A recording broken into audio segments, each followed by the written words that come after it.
one more thing to do.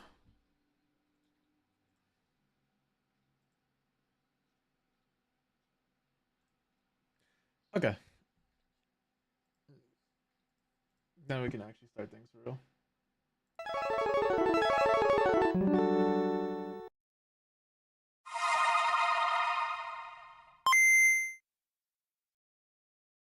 No more heroes, it's hero the king. You can't tell nobody but yourself. Nothing less to do. Travis, it's kill or be killed.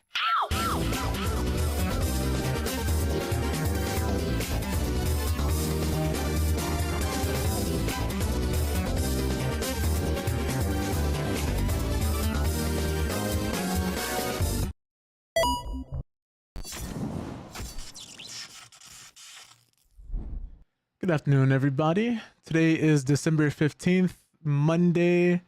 Start of a new week, start of new opportunities, new chances to make someone's day, make someone's week.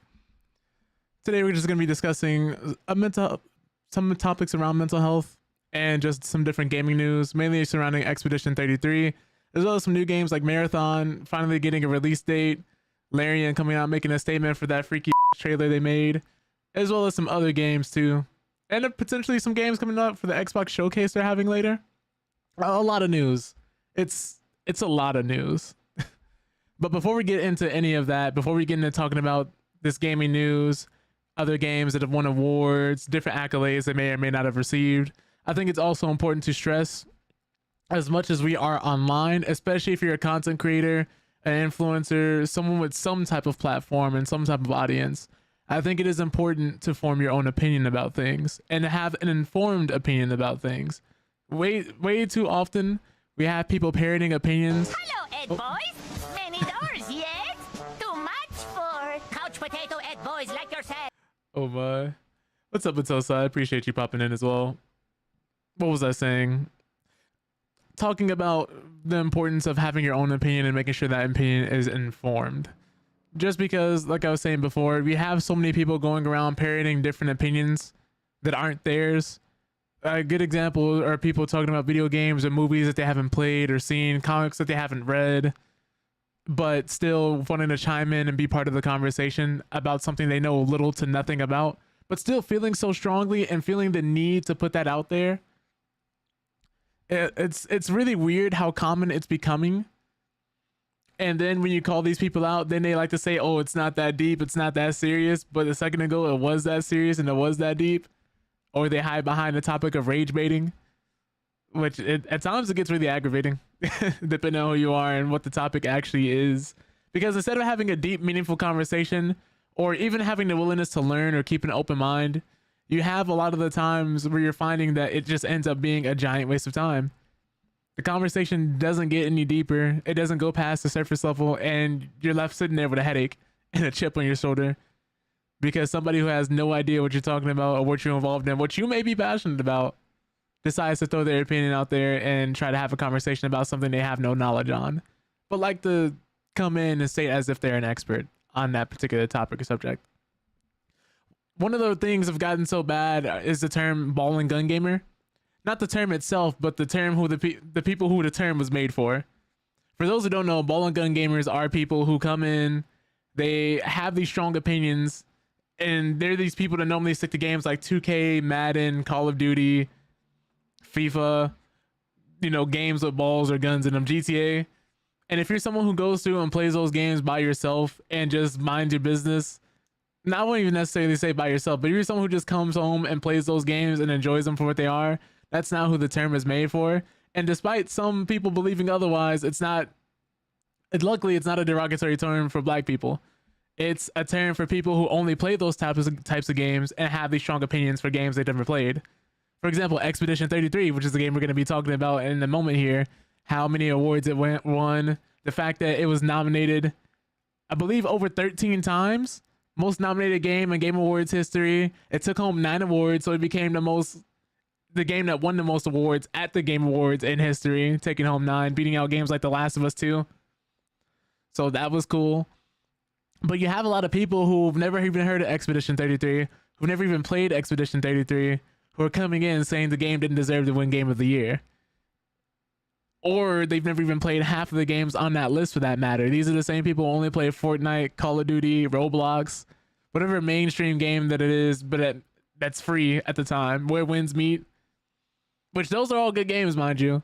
But when you hear the term ball and gun gamer, or you think about people who are making these strong takes, and I have to unfortunately put it out there that these are some pretty takes.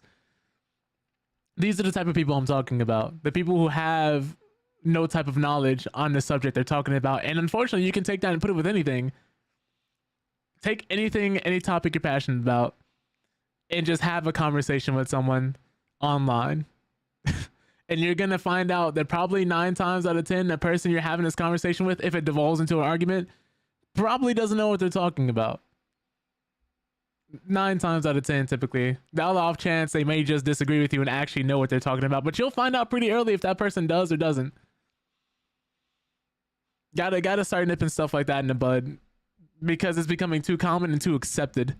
You gotta start calling these people out. You gotta start letting them know, like, hey, it's okay to not be able to take part in a conversation about something you don't have any information on. It's okay to say, I don't know, or if you don't like the game personally, to say, oh, this isn't for me. I see why other people like it, but it's just not for me. I can see why it's so popular. I just don't get it personally. And then move on. That shouldn't be hard to do, but some people, it's like pulling teeth. It's really, really weird. And like I said before, it's happening more often than not, where people aren't willing to learn and to get an idea. Because there are some people who didn't understand why Baldur's Gate 3 won Game of the Year when it did.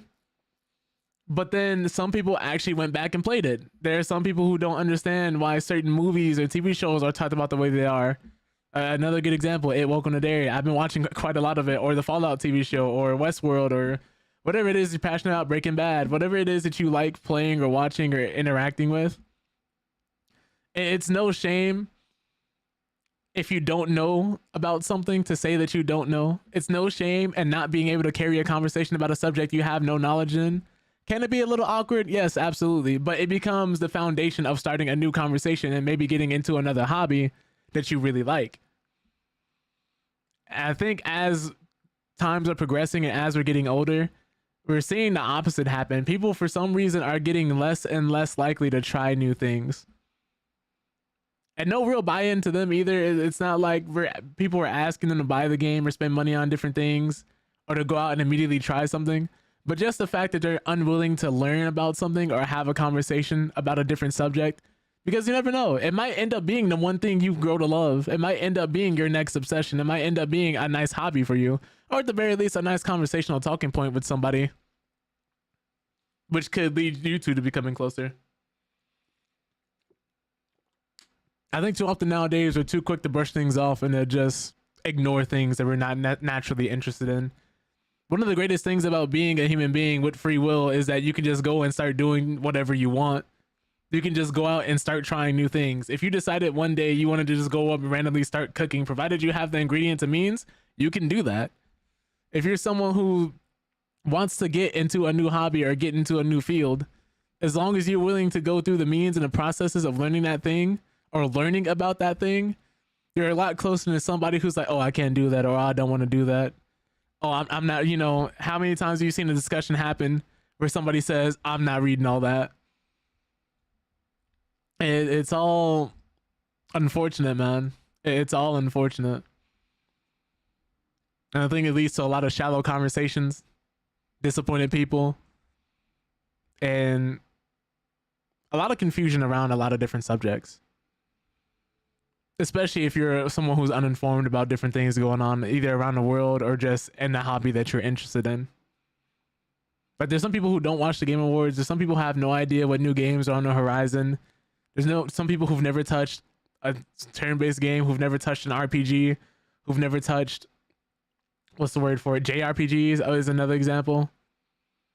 And granted, these things can be pretty niche, but there's people who never play fighting games because they think they're too hard and they just have all these different conceptions despite never trying them. There's people who never try shooters. You can pretty much take this type of concept and apply it to almost anything, unfortunately, because there's always somebody out there willing to, well, I guess willing, it wouldn't be the word, who's always going out of the way to not try things or to do something different. but then complain when that one thing doesn't bring them happiness. But that's going to be the type of introduction to these conversations and energy we're carrying forward for the rest of the stream. I just thought it'd be interesting to bring up just because I see so many people online or even in person who just stay so close-minded but angry all the time and just complain that either there's no good games out to play, there's no great movies out, there's no great TV shows, and all they do is come home and do the same thing over and over and over again, expecting to find some different type of enjoyment. Like if you watch only horror movies all day and no other type of movie, I'm pretty sure you're gonna get tired of horror movies, as an example, and then complain when they're not all good. I'm just here waiting for Jay to show up. That's funny. What's up, Vita? Hope you're doing well. What else was I gonna say? Let's get into this gaming news. Inform you guys about what's going on in the gaming world. Decent. We're just kind of ending the mental health discussion portion of the stream just because I don't want to end up coming off as too preachy and just yelling at you guys, talking at you guys. Plus, there's a lot of articles to get to. There's quite a bit of articles to get through. Starting with this one. So Expedition 33, again, the game that won Game of the Year, the game that took home 9 awards and pretty much swept the entire show. So much so that people are asking for limits to be put in place because this game just won too much, apparently. A lot of people were rooting for this game earlier in the year because it came from some ex-Ubisoft developers who broke off from Ubisoft and wanted to make this game because Ubisoft wouldn't let them make this game just due to how things work at the corporate level.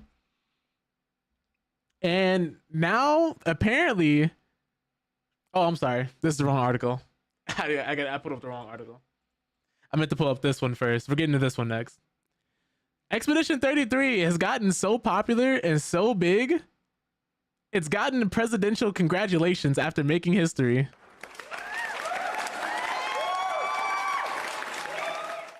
Been here just doing stuff around the house, AFK with headphones on. Appreciate you.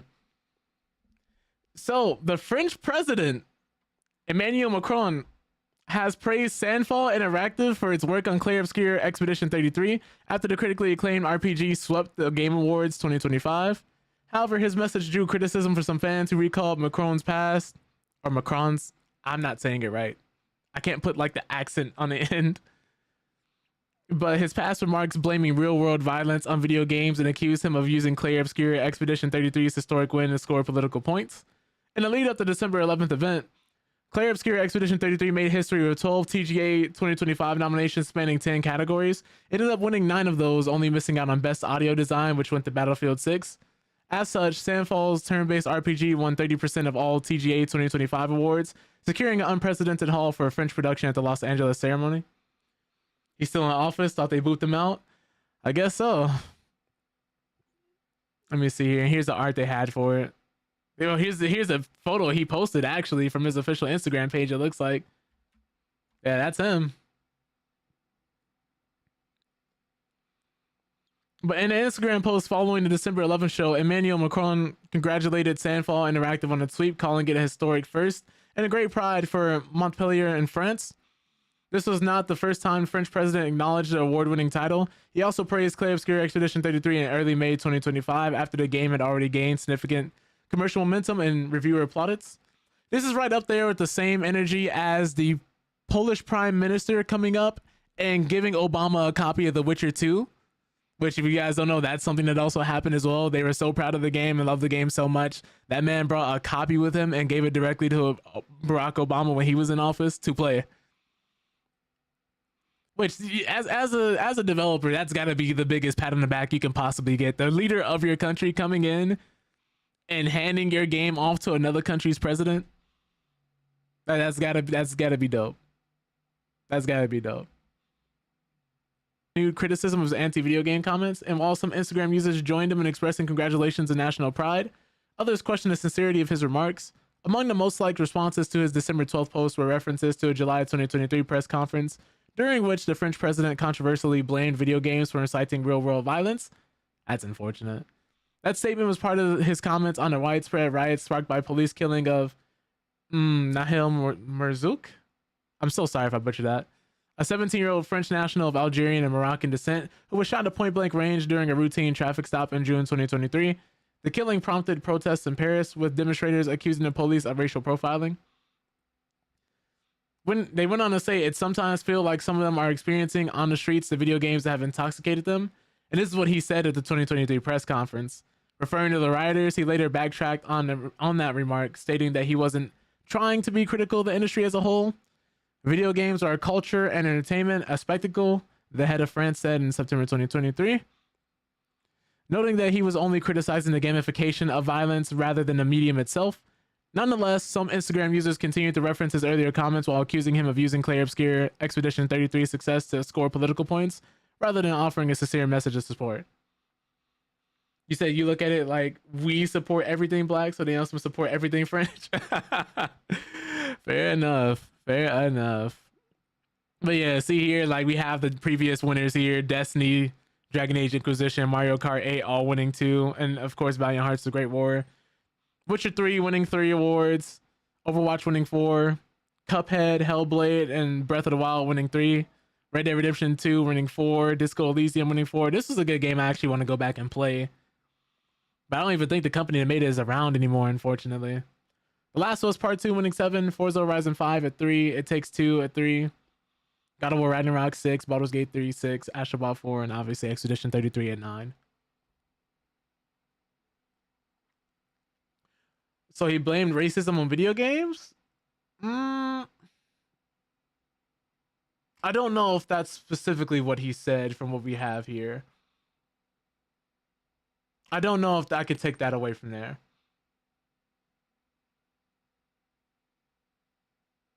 But it's fair. That's a fair assessment to make from, what's the word for it? If this is all the context we have. I want to look deeper into that though to see what the actual full quote would be before coming away with an actual opinion on that. But I can see why people would come away with that type of what's the word for it? Conclusion. So the historic first label that Macron used to describe Sandfall Interactive's debut title is accurate in more ways than one. In addition to becoming the first French game to win the top honor at the ceremony, Clay Obscure Expedition 33 broke a 5-year-old record set by The Last of Us Part 2, earning the distinction of most awarded game in CJ history with 9 wins. During the December 11th event, Sandfall Shadow dropped its previously announced free DLC for the game. I forgot they did that during their winning speech. They dropped the update the moment they went on stage and added a new location called Verso's Drafts and elaborate photo mode, among other novelties. We'll be taking a look at that shortly. CJ has already come in and popped off some wild stuff. He actually did not today. Yeah. Are y'all good today? I get, it's like, a regular event, but man, can we have some decorum in here? Can we talk about how each other's days were? But the cop shot a brown child immediately and said violence was perpetuated by video games. Yeah, I just want, that's unfortunate. I just want to do some reading to, see what the full thing was. Not saying that didn't happen. I just like reading things for myself. But I appreciate the extra added context, Vita. That's unfortunate.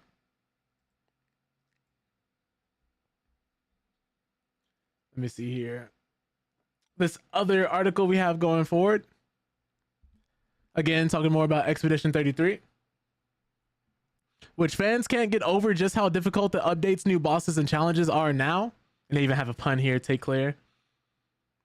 So Claire Expedition 33's new patch Shadow dropped earlier this week, and Sandfall Interactive sure wasn't kidding when it promised challenging boss battles for late game players to overcome within the Endless Tower. Along with new playable environments, Verso's Drafts, localization efforts, and costumes, patch 1.5.0 introduced new boss battles for late game players to overcome in the Endless Tower. Described as variations of iconic bosses from the main game, designed to be even more challenging. This includes a brutal reimagining of Simon, one of the RPG's hardest bosses. Let me make sure everybody on YouTube can hear this as well.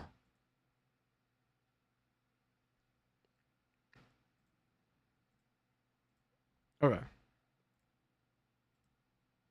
I'm actually click this on YouTube.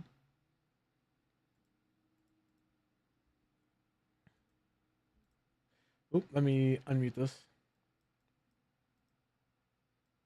Rated M for mature. Kids have quite the imagination now. Yeah, they do. Vaso mentioned this place, but he never showed it to me. Forgot how beautiful this game is. His private hideout when he wanted to escape.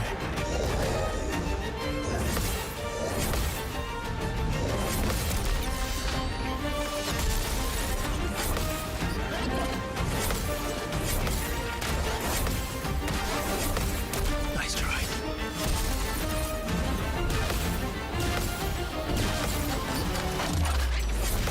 It looks like everybody got new costumes too.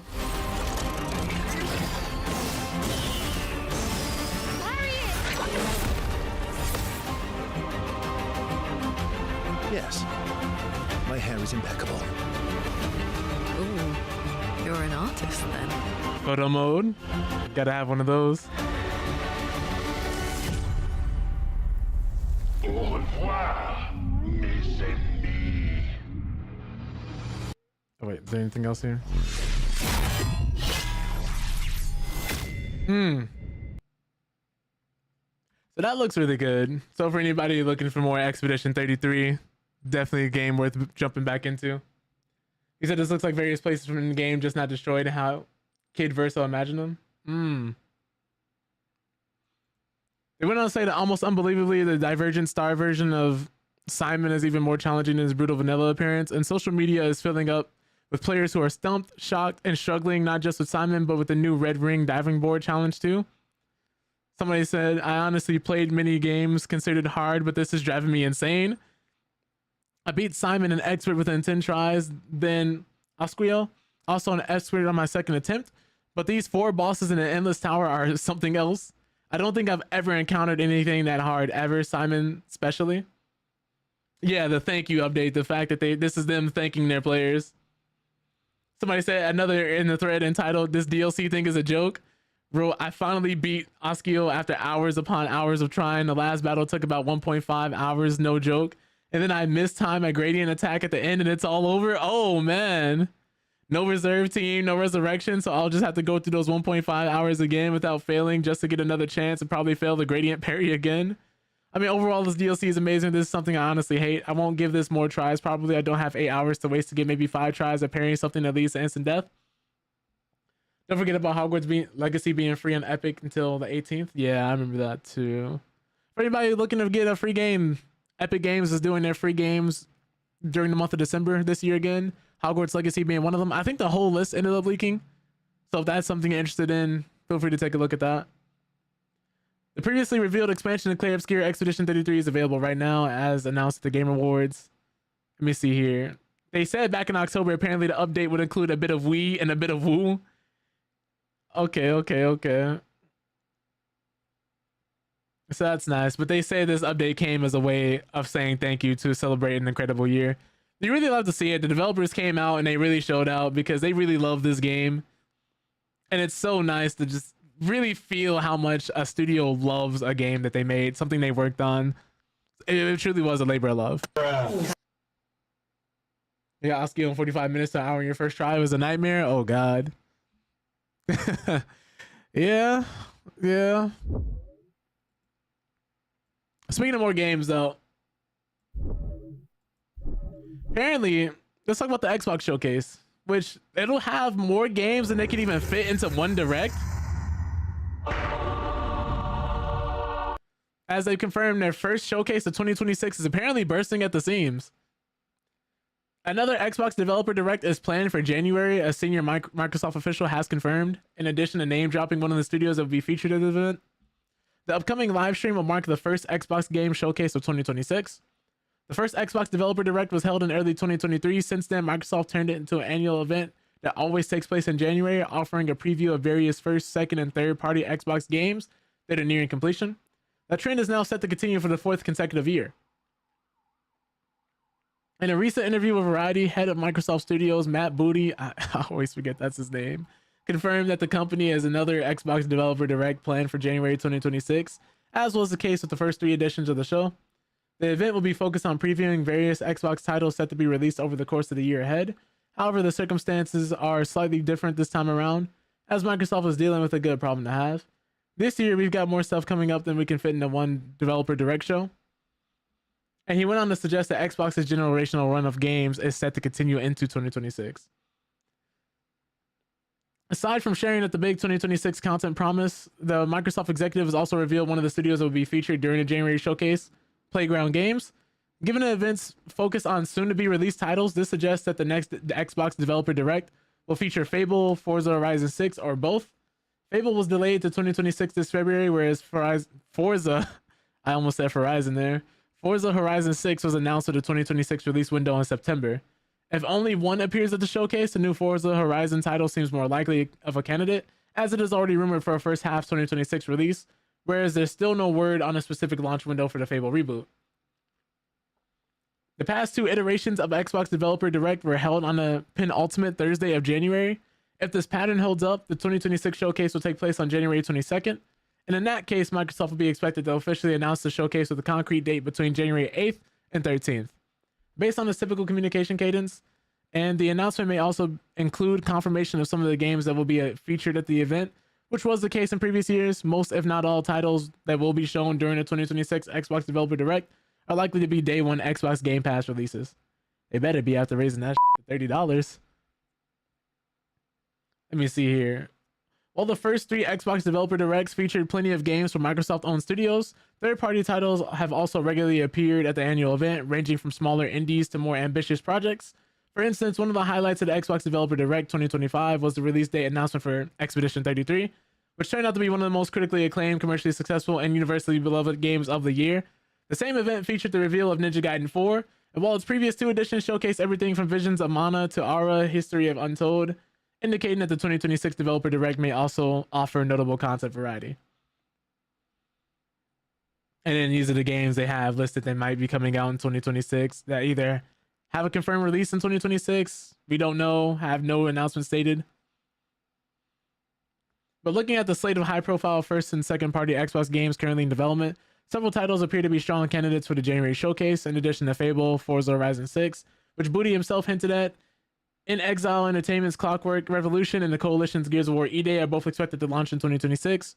The new Gears of War entry has been officially confirmed for that release window, while In Exile Steampunk RPG is only rumored for a 2026 debut, based on its recent mention on the LinkedIn profile of one of the developers. So we got that there. I don't know if we've ever seen anything from State of Decay 3 besides that announcement in 2020. I've heard zero things about this game since then. I want to say the same thing about Fable, but I could be wrong there. I guess we'll have to wait and see if any of these games pop up at the showcase. The thing I would expect to be there for sure, though, is Gears of War E-Day. I would think, if they don't want people to forget about this. Going forward, though, a game that also finally got a release date, Marathon. Now, with all the controversy surrounding this game, with the stolen art, the developers going through it, because when they did their live stream, they just looked so tired. They had bags under their eyes. And the word of mouth around this game has not been great. People who play tested it said it was okay, but then Arc Raiders came out, and I don't know how this game is going to potentially do when it finally comes out, but we do have a release date now. And since the alpha playtest in April, we've been quietly iterating on Marathon alongside a dedicated community of players. Every closed playtest was a chance for us to hear candid feedback about what's working, what needs work, and where Marathon can shine. This is coming from Bungie themselves. Today, we're sharing a new look at Marathon and impact of the fusion between the community's feedback and our vision for Marathon. How long is this video? Ooh, 22 minutes. We will not be watching that. I am so sorry.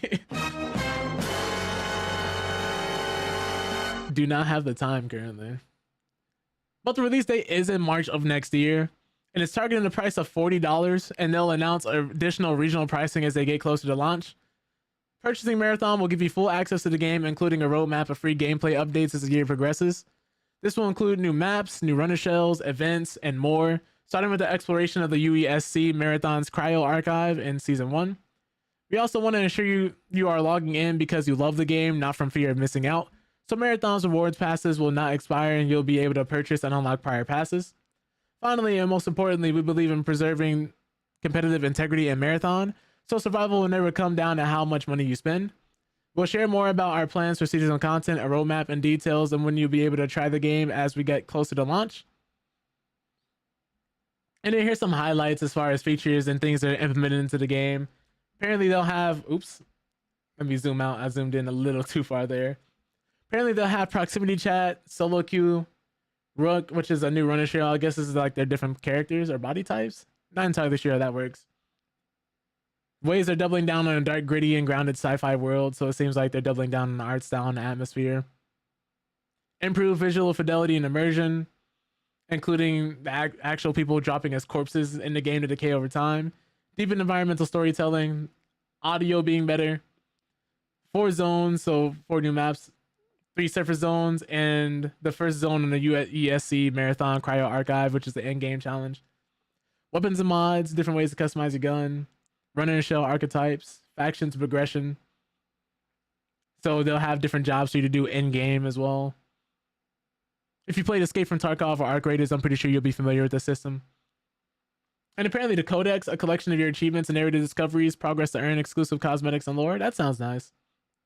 They said they'll be sharing more gameplay and other surprises and chatting with the community more often as we prepare for release on March 2026.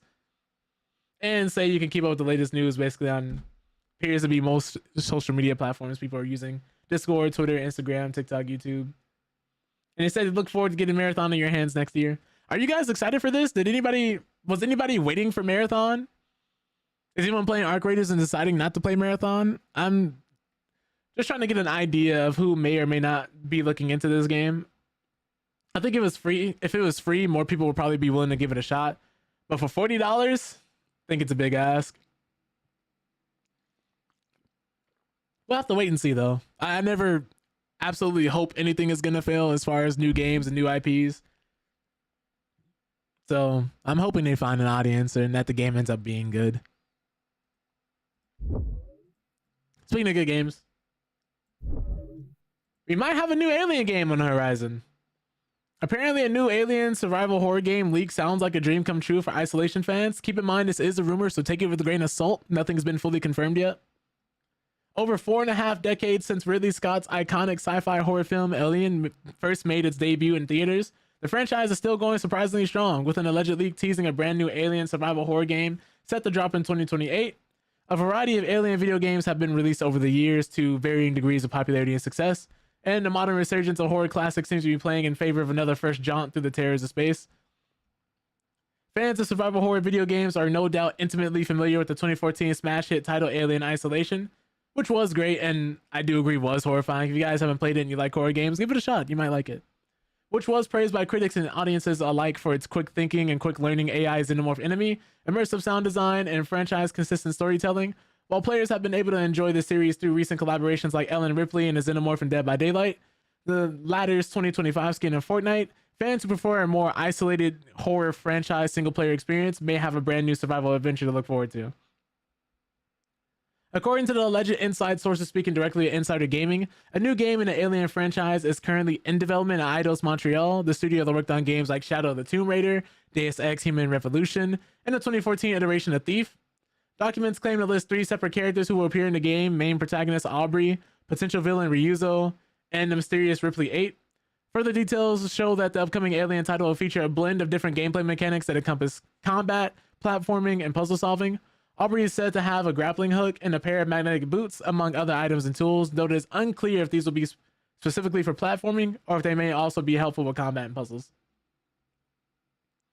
And I guess these are some screenshots from some of the other Alien games.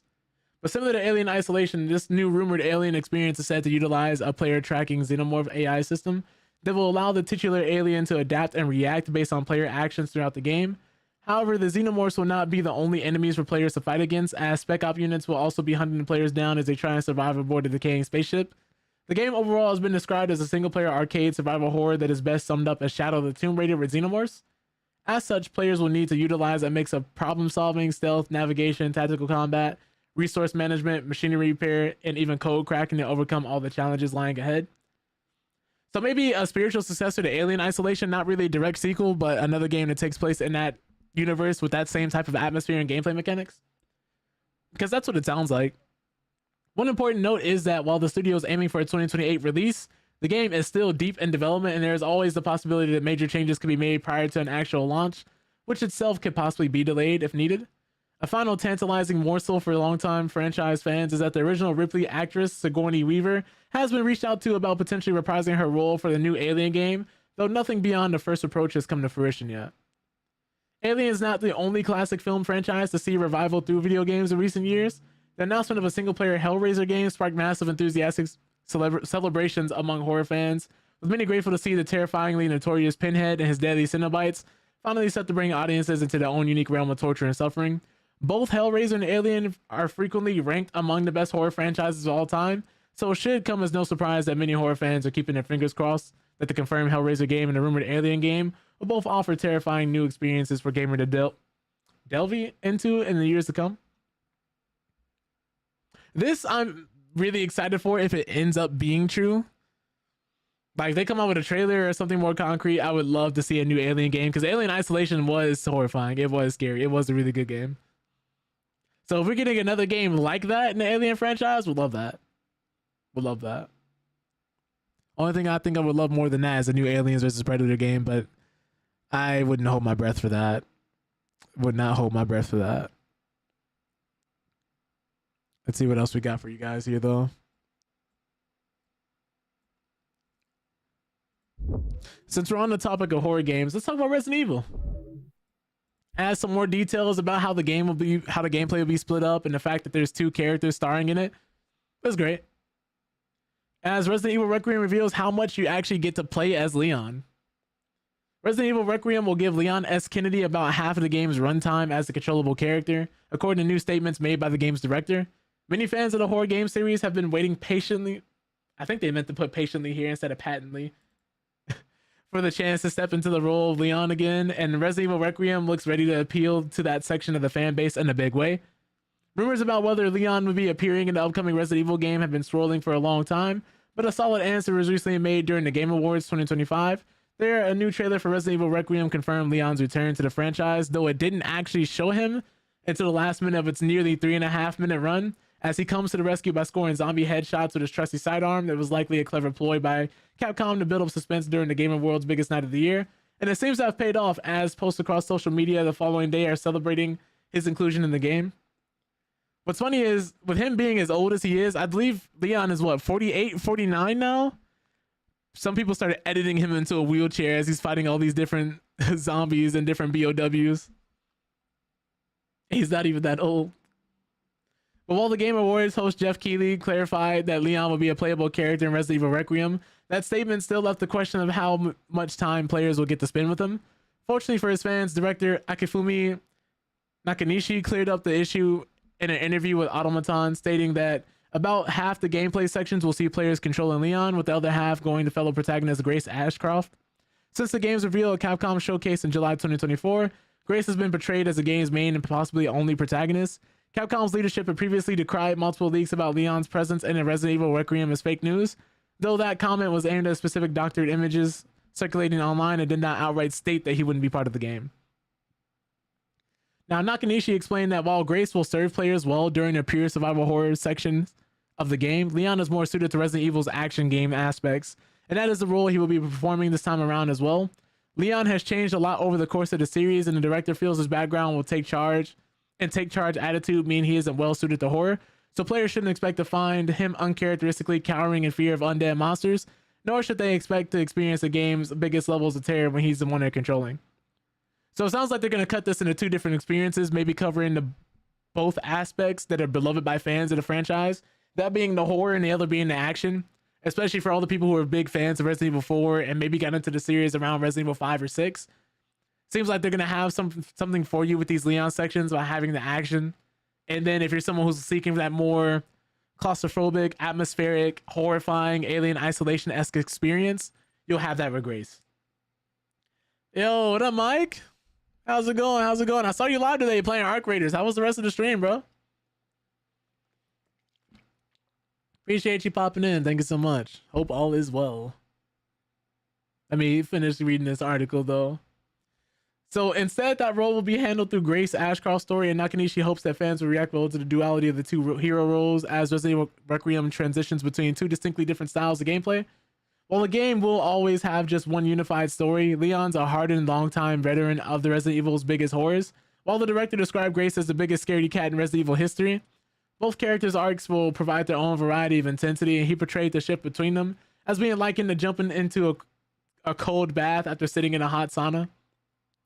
While some long-running game series are content to stick with just one consistent protagonist throughout, there are plenty of well-loved Resident Evil characters players have taken control of over nearly 3 decades. While they can't all be considered the main characters of their respective games, there have been more than 20 playable characters throughout the series' run, starting with Jill Valentine and Chris Redfield in the 1996 original, and leading up to Ethan Winters in Resident Evil 7 and Village. Leon has been one of the most popular of those characters, however, having last made his appearance alongside Ashley Graham in 2023's Resident Evil 4 remake, and even longer if you don't count that. So that's cool. Some Resident Evil news for you guys who are into the horror games and may be anxious to get your hands on this. I know I'll be streaming it when it comes out. Really excited for that. Speaking of rumors, though, taking things with a grain of salt. Allegedly, we have another Half-Life 3 leak. I know I said take things with a grain of salt, but I really mean that here more than ever. This is something we really, really have to take with a grain of salt. They said this announcement was coming before the Game Awards. Then they said the announcement was coming at the Game Awards. Now they're saying the announcement is coming, dropping with the Steam machine. 3 different announcements. 3 things that have been all confirmed, all unconfirmed. If we haven't seen it already, Valve hasn't said anything. Valve hasn't been building up to it. Again, take this with a grain of salt, but I'm just covering just in case for those who may be interested.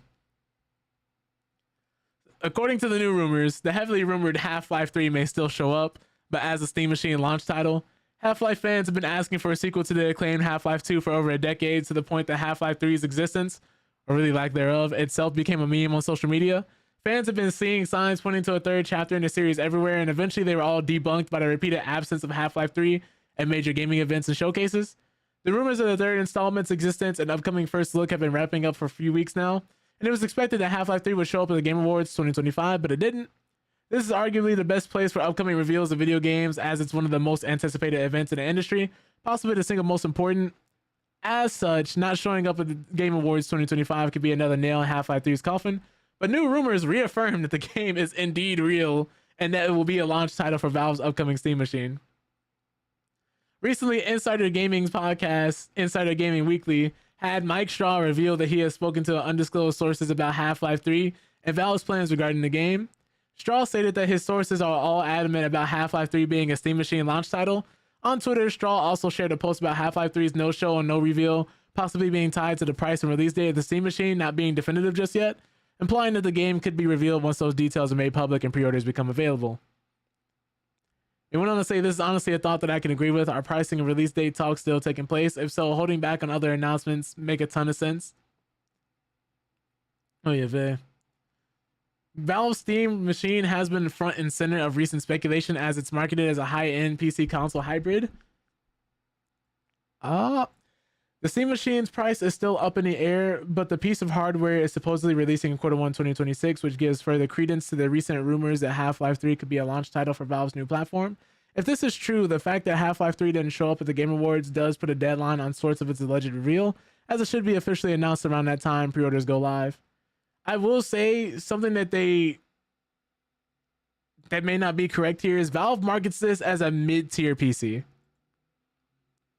They wanted it to be competitively priced with other PCs, which is why they haven't been able to really set a price yet due to the increasing prices of RAM and other computer parts, unfortunately due to AI and other things, of course, with tariffs and just general hardware, the cost of hardware. That being said, I think that's one of the biggest reasons why we haven't heard anything about the Steam Machine price-wise, and probably one of the biggest reasons why we won't hear anything about the Steam Machine until maybe even a month or 2 before it launches. We'll see though, because they said Q1 2026, so that could be anywhere from what, January to March, maybe no later than April, I would assume. But in this scenario, Half-Life 3 may very well show up in the coming weeks and months, depending on when exactly the Steam machine launches and what Valve's plans are. Some worry that the PC console hybrid may be quite expensive, and popular YouTuber Linus Tech Tips gave an estimate of the Steam machine's price based on what the components cost may be for Valve, which is around $699 for the retail version of the hardware. This is unconfirmed, and Valve will reportedly announce the price closer to the hardware's release window in 2026. But speculation has a price point in the Steam machine even higher than Linus Tech Tips' estimate, possibly around $800. Glad to hear the stream went well, though, Mike. Even though it was supposed to be a test. That's a good thing, though. I'm glad to hear the test went well. And if this all proves correct, there may be a clear reason to hold off on the official announcement of Half-Life 3, and that is to make a big selling point in the Steam machine. Even in the face of potential backlash due to the PC console's price, a potential timeline could be the Steam machine's price and pre-orders go live in Q1 2026, possibly between the end of January and February. Half-Life 3 is announced simultaneously with more reveals and trailers mounting up to the Steam machine's release date, or the Steam machine's release date is set between March and April alongside Half-Life 3. And it could possibly be sold as a Steam machine exclusive. Half-Life 3 may hold as much hype power as GTA 6, considering how long fans have been asking for a sequel to 2004's Half-Life 2. In this scenario, Half-Life 3's announcement and release would increase the hype surrounding the Steam machine, as well as make its perceived value higher if Half-Life 3 turns out to be exclusive for the hardware. I wouldn't hold my breath for this, but I wanted to read this just in case. I would love to be pleasantly surprised and find out that this game actually does drop with the Steam machine, but I doubt it. I always read these, though, just, I guess, as a hope, the hope factor. Because who wouldn't want to believe this? Like, I think this is one game that could possibly steal hype away from GTA 6, just because of how revolutionary and how beloved this franchise is, and how many people really still like Half-Life 2. And the fact that we just never got an ending. It would be the first game where Valve finally made a third game in their franchise. We got Left 4 Dead 2, Counter-Strike 2. We got Counter-Strike 2 before we got Half-Life 3, Half-Life 2, Portal 2, Team Fortress 2. There's just so many games that just don't have a third game in their series. So people are just really excited, hoping that they can get something. Now, earlier we were talking about the Game Awards, so it's only, what's the word for it, right to talk about another game that was revealed at the Game Awards. Star Wars Fate of the Old Republic. And they've gone on to say that if you wanted to play Star Wars Fate of the Old Republic before 2030, I'm afraid I've got some bad news. While many fans were excited to learn that Star Wars Fate of the Old Republic would send players on another adventure set in one of the setting's most beloved eras, journalist Jason Schreier shared that the title likely won't be releasing anytime soon. Star Wars Fate of the Old Republic aims to be a spiritual successor to the original Knights of the Old Republic, which was developed by BioWare and made its debut in 2003. We'd love to hear that. While gamers haven't been given a lot of information for the upcoming title, it seems as if the developers have shared a few noteworthy goals. Star Wars Fate of the Old Republic will be a single-player narrative-driven action RPG where decisions truly matter. As with other Star Wars games that emphasize choice, it seems like players will be able to shape the path of their character. It's too early to know how much else, but declaring itself to be a spiritual successor to Knights of the Old Republic means the developers will likely have some very ambitious plans. And then here's the tweet here for those who want to read it as well. Even going as far as to say in this tweet, maybe it'll be a PlayStation 7 game. Now, in a recent post on Blue Sky, journalist Jason Schreier stated that the recently announced Star Wars Fate of the Old Republic was the biggest surprise of the Game Awards. The title is being led by Casey Hudson, who directed Star Wars Knights of the Old Republic, the Mass Effect trilogy, and Anthem. Let's not talk about Anthem. But while a lot of those details were enough to get players excited, Jason Schreier was quick to offer his knowledge and perspective on the announcement. As he mentioned that the studio developing the game, Arcanaut Studios, was formed in 2025. This means that Star Wars Fate of the Old Republic hasn't even been in development for a full year yet. He claimed that when it comes to determining a release date, 2030 would be his optimistic guess. He then offered a humorous comment, suggested that it might end up being a title for the PlayStation 7. I forgot who did come out and say it, though. I don't know if it was Casey Hudson himself or somebody working on the team, but they did say the game would be coming before 2030, and the fact that he's not getting any younger. Unfortunately, that's about all we've heard, though, as far as the release date goes.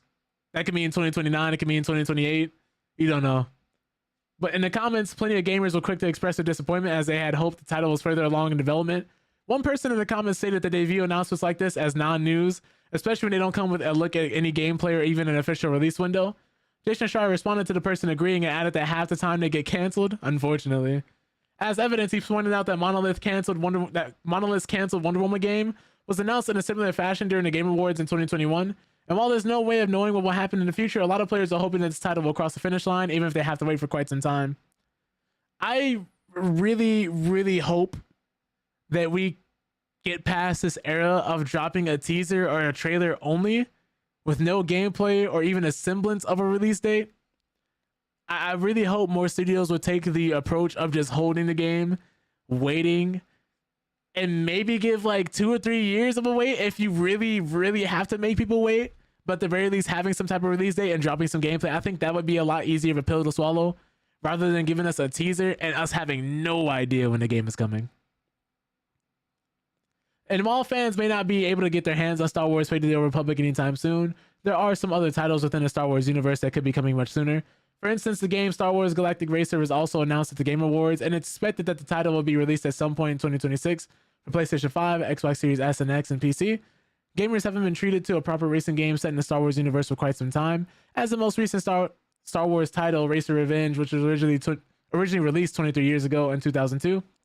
It's worth noting that many people are hoping to see Star Wars Zero Company make its debut in 2026, and the upcoming title takes place during the Clone Wars era and features turn-based tactics. With so many Star Wars games in development, many fans are feeling optimistic about the future of a galaxy far, far away. So that's a Star Wars news. A lot of new games just on the horizon are coming out and were announced. So it's really, really nice.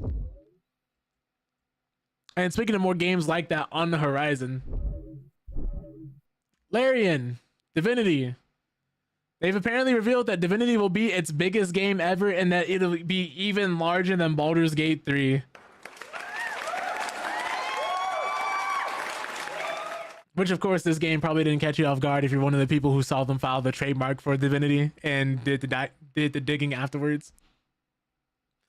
But after a mysterious desert statue and trademark filing snafu, Larian has officially unveiled its next game after Baldur's Gate 3 at the Game Awards.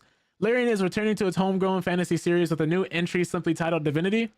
We do not yet have gameplay or release window, but Jeff Keighley described it as Larian's biggest game ever and even larger than Baldur's Gate 3.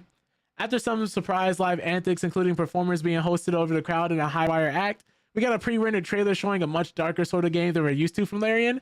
A tortured man is shown being burned alive in a Wicker Man-style enclosure, with celebrating peasants degenerating into an orgastic, bacchanal outside, overseen by flagellants and a masked cultist under some kind of celestial conjunction.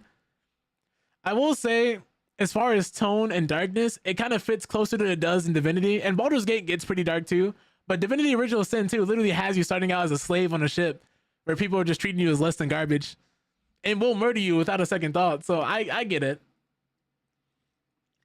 as far as tone and atmosphere.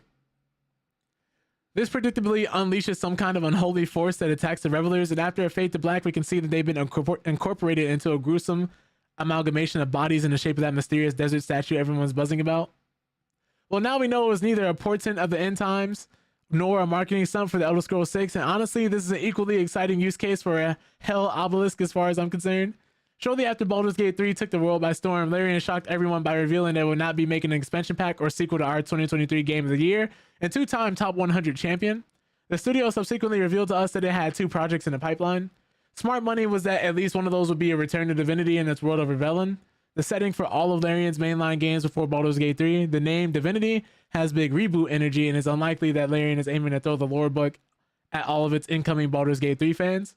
At the same time, I wager it's no more of a hard reboot than either the original Sin games. 2014 Divinity's Original Sin took place thousands of years before the rest of the series and completely rewrote aspects of the world and its history. Let's see here. Our 2017 Game of the Year, Divinity Original Sin 2, was sandwiched in between 2002's Divine Divinity and Divinity 2 Ergo Draconis from 2009, but it completely changes the characterization, I can't read today, of one of Divinity 2's main characters, and it's even possible to kill him. Beast, you created a time paradox. I've always loved how much Larian disregards the feelings and sanity of wiki editors and its approach to continuity, and I wonder if that will continue or if the studio will try to shape the series' spaghetti timeline into something more cohesive. Somebody come in saying, told you it wasn't Original Sin 3. In a press release accompanying the trailer, Larian noted that while Divinity is a brand new game that doesn't require experience or previous Larian titles, those who've played Divinity Original Sin 2 and Divinity Original Sin 1 we'll be able to enjoy greater understanding and continuity. So despite the name, it sounds like Divinity will more closely follow up on the original Sin games. This will actually be the first game in the series just called Divinity. 2002's Crime Against Marketing, Divine Divinity was the first entry in the series. Speaking of getting off on a nomenclature technicality, Larian Publishing director Michael Dowse was not lying to us when he tweeted that there aren't actually currently any plans for a new Divinity Original Sin 3 game.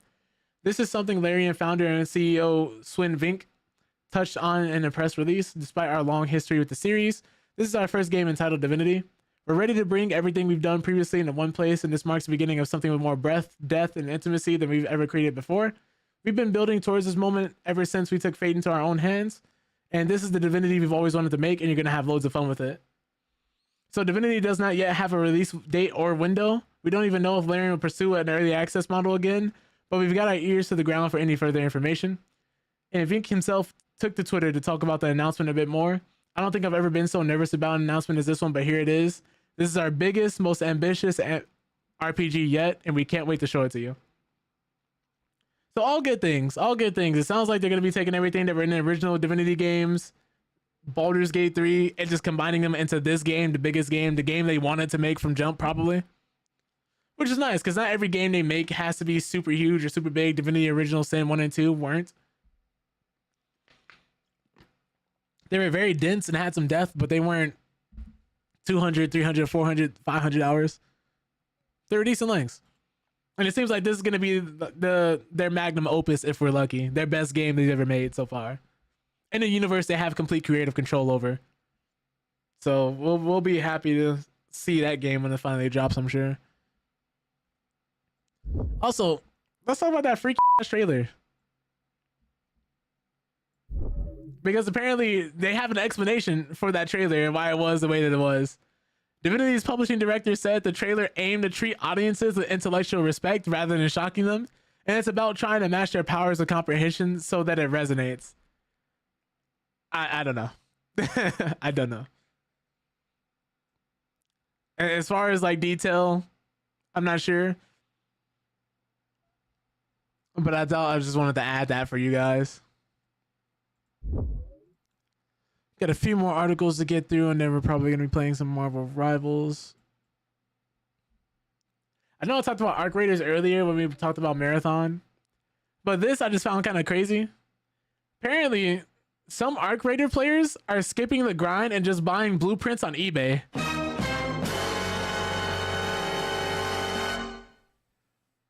Why? I don't know, but let's find out. Arc Raiders listings on eBay show that many players are reselling valuable in-game items, and the interesting part is that they seem to have plenty of buyers. Developed by Embark Studios, Arc Raiders is one of the most played games of 2025 and recently won the Best Multiplayer Game Award at the Game Awards. Part of its success is believed to come from its addictive looting mechanics, which push players to grind for better gear and resources, though not everyone appears willing to earn upgrades organically. One of the most sought after and hardest to find items in Arc Raiders are the blueprints. There are over 70 of them, all available for free in random topside locations. However, drop rates have been so low for many players that they are still missing the most blueprints. And even after spending hundreds of hours looting boxes and crates, seeing an opportunity, some players are now reselling their hard-earned blueprints online, effectively bringing real-world trading to Embark Studios' popular extraction shooter. I wonder what Cole Connors is going to think about that. Oh, $90? People are paying $90 for a blueprint they can earn in-game for free? Oh no, $50? Coins and materials, blueprints? Jesus. What are we doing? Okay. A quick search for the game's name on eBay pulls up over 1,000 results, most of them offering valuable Arc Raiders blueprints or hard-to-earn coins. Prices range from 99 cents to $400 or more. $400 or more? It's unbelievable. Depending on the item rarity or order size. The highly sought-after Bobcat blueprint, for example, can sell around $90, while a more common blueprint like Wolfpack typically goes for under $10. Some sellers are also offering crafting materials in bulk, With bundles that include gun parts, power cells, assorted seeds, and more, nearly everything in the seller's in-game inventory appears to be for sale, often advertised with fast, secure delivery. How would you do this, though? Are they trusting people to kind of queue up with them in the game, join in the squad, drop all the items? What if you lose all that? What if you die? There must be something we're missing, right? Okay, here's how it works. Thanks to the Arc Raiders' safe pocket mechanic, eBay sellers have a relatively secure way to deliver items after placing an order. The buyer sends their Embark ID to the seller and receives an in-game party invitation. Both players then enter a match where the seller hands over the purchased item. The buyer can place it in their safe pocket and return to the lobby without risking an item. Got it. That makes sense. Coins are a different story, as they cannot be stored in the safe pocket. In these cases, sellers typically bring a batch of high-value items into a match, drop them for the buyer, and then escort them to the nearest extraction point. The buyer can then safely extract and sell those items for coins. Taken together, it points to a well-established real-world trading system operating within the game. Players who do not trust eBay sellers or simply do not want to spend real money on Arc Raiders resources are turning to bartering instead. Several trading threads on the game subreddits let players list the items they want and what they're willing to offer in return. One of the most common deals involves trading a single blueprint for a stack of assorted seeds. What's up, Liv? How you doing today? Hope you're well. The exchange makes sense as blueprints sell for 5,000 coins, while a full stack of assorted seeds is worth 10,000 coins. We're currently discussing how people are buying blueprints from Arc Raiders with real-world money for as high as $400, depending on what type of blueprint it is. Until developer Embark Studios introduces an in-game trading system, these eBay and Reddit-driven exchanges seem inevitable. One reason many players choose to buy items rather than grind for them is that Arc Raiders does not feature server-wide wipes. Players can decide whether or not to keep their hard-earned materials or exchange them for permanent buffs and cosmetics during the expedition window. Without these optional wipes, it would make little sense for players to spend hundreds of dollars on items only to lose them a few months later. Interesting.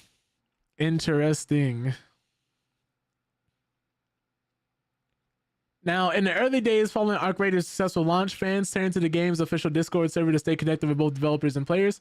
One question that came up was why trading was prohibited on the official server. A community manager responded, "We don't want to facilitate trading here to avoid real money transactions or people getting scammed." They added that this approach is common among extraction shooter games, which often ban real-world trading. I can see why, because imagine you buy this from somebody, and even though eBay does have some buyer protections and stuff in there, you're still out $400 potentially for a week, depending on how long they take to reimburse you. And then you have to go through the process of appealing the purchase and seeing if eBay even wants to step in with something like that. Now, whether the Swedish developers of Arc Raiders likes it or not, real money trading has already become part of Esperanza's economy. eBay listings show no signs of slowing down, and for Embark Studios to curb them, it would likely need to restrict key in-game features like dropping items for friends, which seems far from ideal.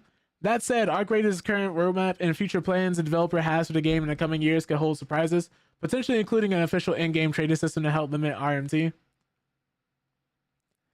I really don't know how they would fix this. I would say probably implementing trading in the game, but that turns the whole entire economy of the game on its head and gives them more problems to deal with. But I don't know if they completely turn around and ignore this issue either. This is something they'd have to be very careful about addressing.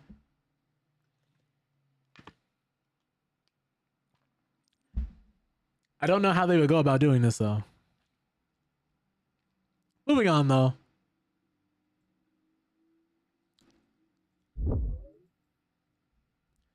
Since we're talking about developers getting involved, Microsoft has apparently nuked a popular Halo 3 mod for Counter-Strike 2 from orbit.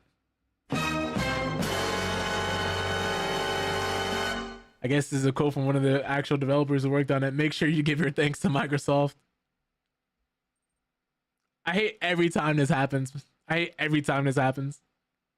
Valve has removed a popular Halo 3 mod for Counter-Strike 2 from Steam after its creator, I'm sure they meant here, instead of created, was issued a DMCA takedown notice on behalf of Microsoft. Project Misraya Halo Ports was a collection of Counter-Strike 2 maps that recreated Halo 3's multiplayer and Valve's shooter sequel. Far more than just a map pack, it aimed to replicate the specific feel of Halo 3's multiplayer as closely as possible, Halo-fying its arsenal, adjusting mechanics like ballistics and gravity to better align with Halo's moon-hopping feel, and even throwing in authentic sound effects and announcer lines for good measure. I could possibly see why that would happen. Then they probably use the actual assets in order to do stuff like that, right? Sadly, that's over now. On X, Project Miss Raya co-creator, oh god, these names are killing me today, Fordoyo posted an image of DMCA takedown notice that he had received from Microsoft via Valve. The takedown notice alleges that Miss Raya's unauthorized use of Halo game content in a workshop not associated with Halo games infringes their rights, and as such, Valve had temporarily removed your postings from Steam. Yeah, they probably, what I saw here and what I said earlier, grabbed the actual assets. The crux of the issue here seems to be that Project Messiah uses assets from the Halo games, hence the use of the phrase Halo game content. The project team could theoretically file a counterclaim if it felt like it could make the case that the project does not infringe upon Microsoft's copyright, but it sounds like that isn't going to happen. And you want to say, well, sorry guys, this project is done. It was fun while it lasted. Make sure you give your thanks to Microsoft, and then this is the tweet. Unfortunately, as well as the DMCA takedown notice. I hate to see it, man. I hate to see it. The takedown has led to concerns from within the modding community that Microsoft's move may set a precedent for taking down other Steam Workshop packs. As explained by fellow Halo modder Valkyrie733 in a post quoting Frodoyo's statement, precedent set here impacts other workshops, such as Left 4 Dead 2's and Gary's mods, and they could all feasibly get past this by making their own assets, but obviously that's a lot of work. Morgan Park took Project Misraya for a spin back in November and thought it was an impressively accurate recreation of Halo multiplayer. It's delightful, evocative of the source material, and legitimately fun. Anyone want to say that I played some CTF and Slayer with bots, or capture the flag for anybody who maybe having a brain fart? And marveled at how effortlessly Halo's old school thinking about map design, power weapons, and verticality translated into 2025. Was a certified hood classic. It was a certified hood classic. The last two articles of the day, though. This being one of them. With the increasing use of AI, it's getting harder and harder to tell what's actually AI and what's not AI. There's no 100% guarantee to be able to find out and figure out what's AI and what's not, unfortunately, due to how fast the technology is rapidly progressing and how unregulated it is. Case in point, an RPG developer has apparently been pushing back against the Steam review AI accusations, saying we poured years of our lives into this game and only work with real human artists on everything. Developer now has to push back on AI accusations because of how widespread the technology has gotten and how hard it is to tell what's AI and what's not. Let's find out if it is or if it isn't. See if the article will actually tell us. So Shrine's Legacy has been getting attention on social media after the developer responded to a flagrant Steam review. The ubiquity of generative AI is a hard pill to swallow, but even harder is figuring out what's AI and what isn't. It's easier than ever now to reach for that low-hanging fruit of critique and saying that something looks like an AI spat it out, especially now that games are claiming they were, in fact, spat out entirely by AI. Positive Concept Games, the developer of SNES-esque RPG Shrine's Legacy, found that out the hard way, as it shared in a post on Twitter last Wednesday. Went on to say, please don't do this. We pour years of our lives into the game and only worked with real human artists on everything. From the writing to the coding, all work was done by human hands. We do not endorse generative AI and will never use it.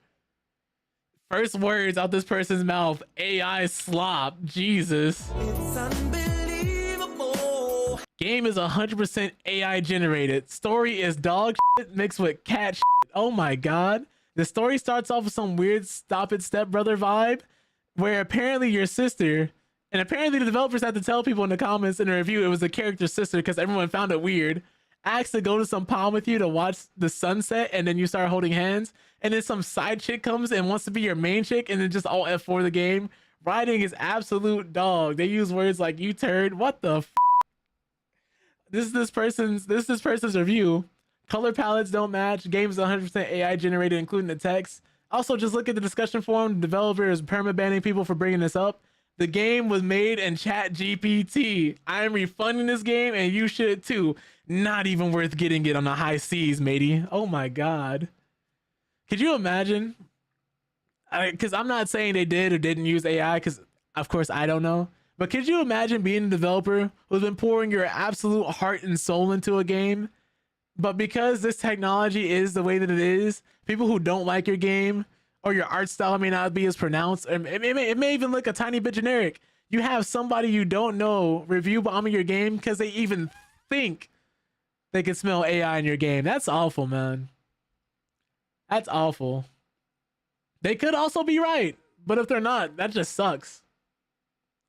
Now, the developer shared a Steam review of the game that calls it AI slop, claims the story. Yeah, we literally just met that. But that's just one belligerent review, right? Well, a peek at the game's Steam page reviews that other reviews are also scrutinizing the accusation more closely.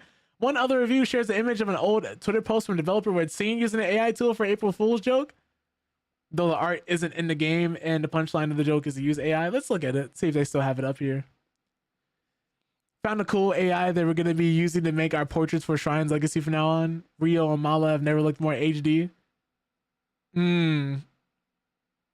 Oh yeah, and then hashtag April Fools here. So let's see here. Another review claims I did not purchase the game with the intention of playing it, but rather to understand the controversy and look for myself. And then they picked apart various perceived inconsistencies, slight abnormalities, and the character art, a vibe of sorts that the story felt AI generated. To which the developer responded, "You are almost certainly an alt account of the original person who accused us of AI." This is I'm sorry, that's a little funny. I'm sorry. Because that could be true too. There's so much uncertainty surrounding this though. That's the problem, because you can't know for sure. I think even studies have come out showing that people 100%, you and I cannot fully tell if an image has been generated using AI or not, because it's just that convincing, not reliably. There is no 100% way currently for a human being or an AI machine, at that matter, to tell what was made with AI and what wasn't made with AI.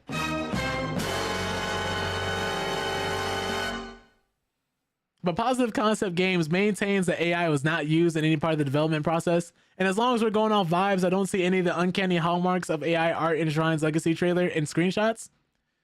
Which, if they're saying the story feels like it was written by AI, imagine it was just badly written. That'd be so funny. But that's sort of the problem with all this. AI disclosure has been met with an ask forgiveness, not permission approach, even from huge studios like Ubisoft. And because AI is both ubiquitous and sometimes hard to spot, accusations like these can get a lot of oxygen without much in the way of evidence. A study from Microsoft estimates that people can only correctly guess whether something was AI generated 62% of the time, which is at least more accurate than AI generated search results, at least according to a study covered by ARS Technica. But it still gives all the back and forth disquieting nebulosity. It's easy to call something out for AI use, but it's harder to definitively fend off such an accusation. If you want to see for yourself, Shrine's Legacy is available to buy on Steam. Let's actually take a look at this. Let's look at the trailer. Just to see what the game itself actually looks like.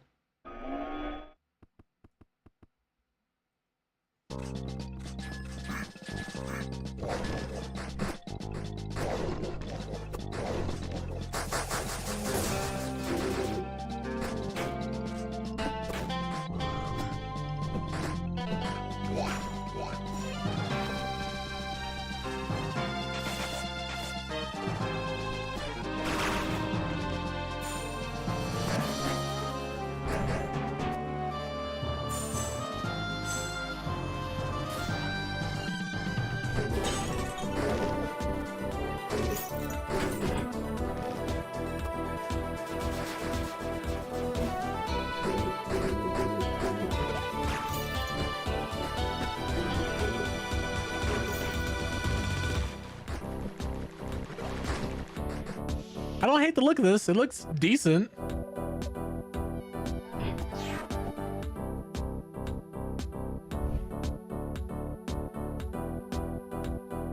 What I will say about this too is that depending on how the AI is implemented and how people use it, if they are using AI and aren't telling people this is really bad, but if they're not using AI and people don't believe them, that's unfortunately still really bad. Because just like the article stated, it's very hard to even get this type of accusation off your back. And yeah, it looks like one of those SNES games, which is the exact vibe they were trying to catch. What's up, Bonk? Hope you're doing well today. Appreciate you popping in. We're just currently covering a game that was accused of using AI. Because there are some people who will be fine with it. Arc Raiders uses AI partially. The Finals uses AI partially. Microsoft and other big game companies and developers have come out and said they've used AI in their different parts of the code, which I'm not necessarily a fan of. But I will say people are definitely a little fickle when it comes to how AI is implemented, how many people use it. I think as long as you're not using it to replace people, because if I remember correctly, this was made by either a small team or no more than like 2 people. Don't quote me on that because I don't know for sure, but it was made by a smaller team. And that's what we're talking about right now, Banka, is they say they don't use AI, but they've been accused of using AI. And part of that conversation was the fact that nobody can reliably tell 100% for sure whether or not a game or something is AI. There's no 100% success rate so far. So it's unfortunately like a if you do, if you don't approach. So they kind of just have to hold this. But as you can see before that, like if we go back to the Steam page, I'm pretty sure before this happened, before people started accusing them of using AI, they were sitting at a very positive rating. Now they're at a mostly positive rating.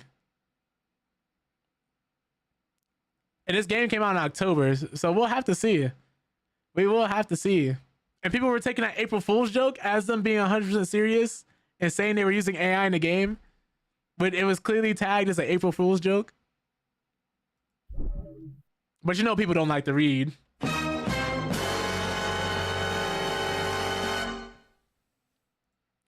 So there's that.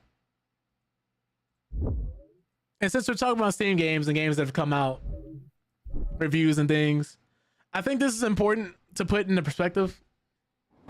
When you hear your friend say, there's no new games coming out, there's nothing to play, there's nothing that would be fun, remind them just how many games come out every single day. Because more than 19,000 games launched on Steam just this year alone. But almost half of those games have fewer than 10 reviews, meaning that people just aren't finding them or seeing them. Because due to how easy it's become to make video games, it's a lot easier to get that dream game, that vision that you might have for making something, especially if you don't really have all the funding necessary, because you have different things you can use, like Unreal Engine, maybe Unity, Godot, different types of engines to make games in, or even make your own, provided you're tech savvy enough to do so. The biggest issue right now, I think, for most people who want to get and find new games to play is marketing. Because with oversaturation, just like anything else, it's that much harder to stand out. I would equate this to trying to find a new artist in a saturated genre that doesn't sound like everyone else that is doing something different for a change. It's hard.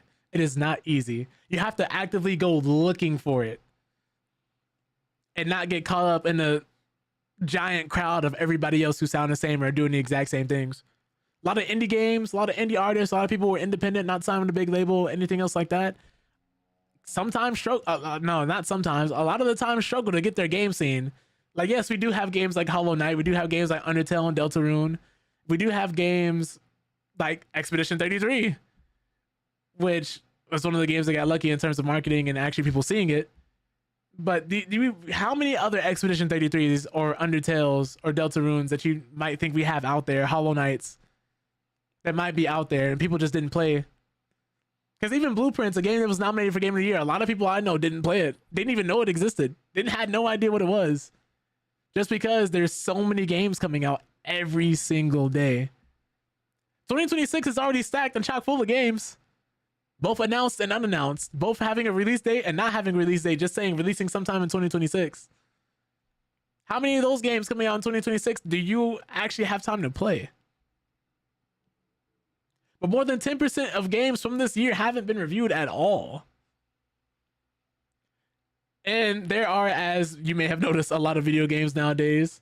We're spoiled by the constant flow of game releases, and it would be impossible for me to put any real amount of time into every PC game I was interested in, let alone every game that's well reviewed by our recommended fans and critics I trust.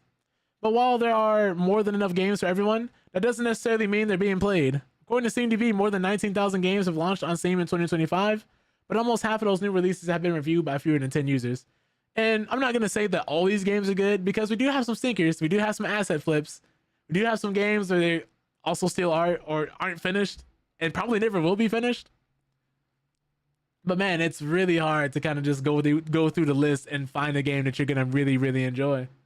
And of all the 19,112 games represented in SteamDB's data that released in 2025, 9,327 have fewer than 10 reviews, and of those, 2,229 haven't been reviewed at all, meaning more than 1 in 10 games that launched this year have been left without any kind of user testimonial to inform potential customers. Not to mention, I want to say there was an article that came out not 20 years ago, but a few years back, says something like 60% of gamers don't play new games. They play games that are 3 to 5 years or older. And of that 60%, 40% don't actually beat those games that they play. Because it was games like Fortnite, Roblox, whatever Call of Duty is at the top of the list, Madden. Those games people are typically playing over and over and over again instead of buying these new games and trying out new things. And now, obviously, not every game is going to attract attention, and even fewer will attract positive attention. Speaking as someone who, at the time of writing, has milled through almost 30,000 games in his Steam discovery queue, there's a lot of junk being shoveled onto the platform. I think they coined the term shovelware when we're referencing that. But there are also plenty of games that are clearly being made with thought and intention that are getting swallowed by the competing noise. If you search SteamDB specifically for games from this year at few reviews, you can find all kinds of fascinating oddities that seem criminally underappreciated. Games where you can parkour at high speed as an armless priest in hell, okay? Or do kickflips with fish? Discoverability remains a massively daunting obstacle for all but the biggest launches on Steam. It's why we see dozens of developers contributing to third-party sales in the name of getting a Steam genre tag, so people can actually find their work. Steam has already implemented a host of curational features, user reviews, wishlisting and discovery queue, curated pages, and more. Even its discovery algorithms weren't a famously impenetrable black box. Ensuring games have a fair shot at finding customers is a complicated problem with an unclear solution if there is one. I just thought that was interesting to bring up and talk about. Primarily because, you know, with the cost of living rising, things getting more and more expensive, and our time being so limited, even if you do discover a game you like or that you really enjoy, you just quite simply might not have the time to play it. But I do believe I think it's a recent example of a game that came out. They had this whole big marketing campaign with Mr. Beast, and that video got like 7 or 8 million views, and I think their peak player count was only like 420 players. Unfortunately, it flopped. But I will say in that game's case, marketing wasn't the issue. I just do think the quality of the game itself was the issue. It just wasn't hard. No, I'm sorry, 320 was the all-time peak 30 days ago. That's unfortunate, man. That is unfortunate. Yeah, as of Saturday, November 15th, that is the highest amount of players they've had, and there's 11 players on right now. That's unfortunate, man. But that's going to wrap up our gaming news for today. Hope you guys came away from that a little more informed, a little more knowledgeable about things. We're going to play some Marvel Rivals. Maybe hop into some more comp because Rogue dropped. And she's been really fun. She's been really fun, but she is hard to use. I think for some people, she has a high skill ceiling and a lot of player expression. She's not just a character you just pick up and randomly play. Let me get ready to change the category and all that, though.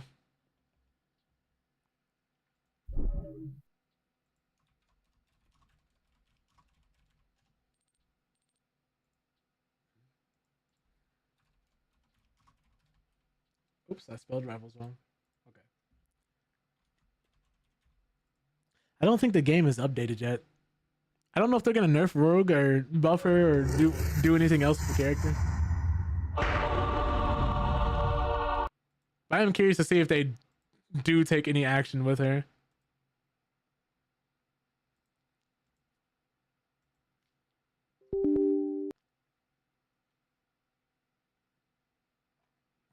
Let me get this game open.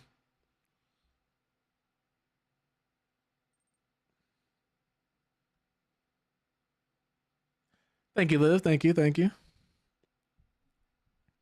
It's crazy because at the time I stream, as I'm reading these articles, there'll be articles that come out before I start the stream.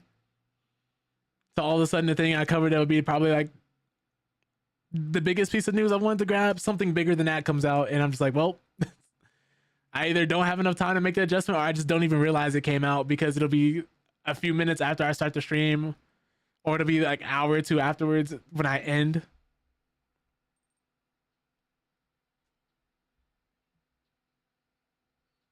You said they need to leave your wife alone? Oh, did you mean wife? That man's fingers are moving too fast.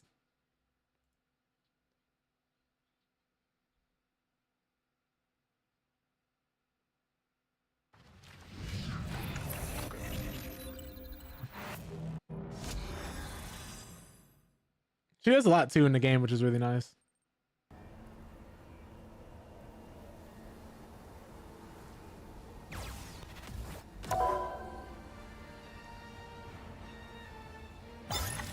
Oh, fake wife? Is that a real abbreviation? That's the first time I've heard it. That's funny. Limited time units expire soon. Is that? Okay. What do you even spend these on again?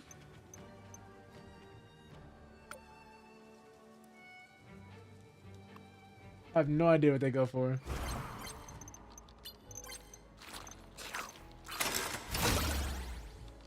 I think we just keep getting different pieces of Jeff's costume. Yeah. I'm just trying to get as many different variations of Jeff so I can make him dapper.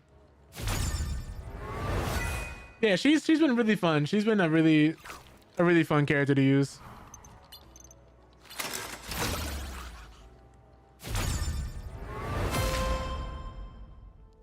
All systems go. They have actual comics in here I think you could read if I remember correctly. I need to actually just start doing that.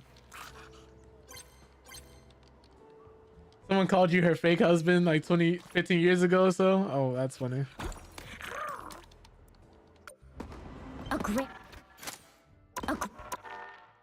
Oh, I don't have to preload the shaders? They're already done? Got mail. All right. We are in platinum now.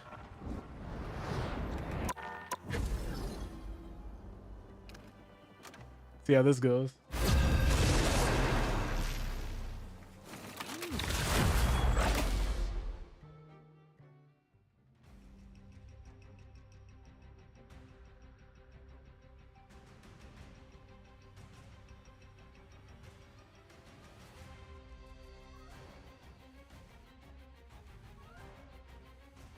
Which hero do you think you want to be today?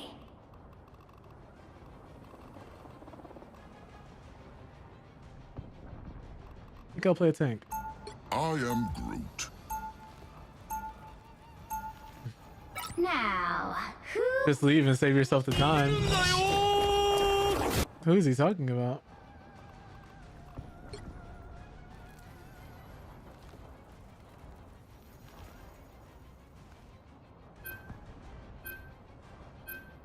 Why would he say that? I'm getting some weird vibes. The game hasn't even started yet. Oh, they banned Hella too. That's funny. Nobody wants to play against Hella.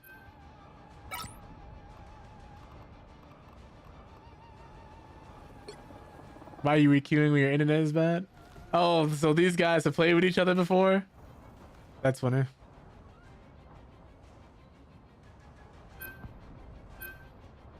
We already tilted. Whew.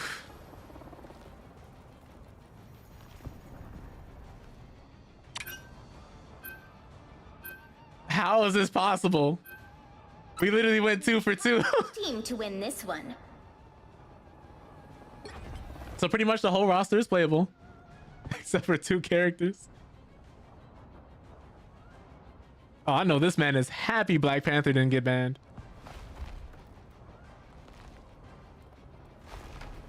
I'm gonna have to take a screenshot of this. This has never happened before to me. We banned the exact same 2 characters. What are the odds?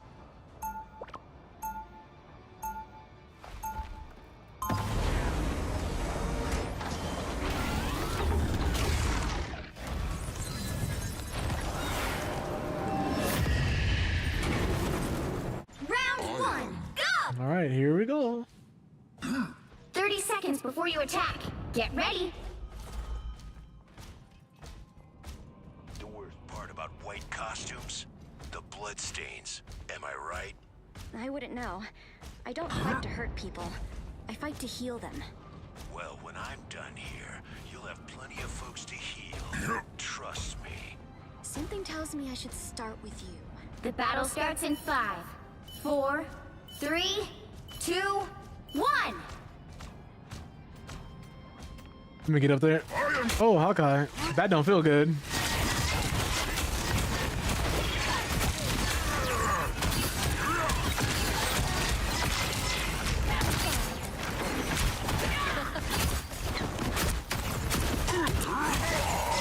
Need him dead. I need him dead.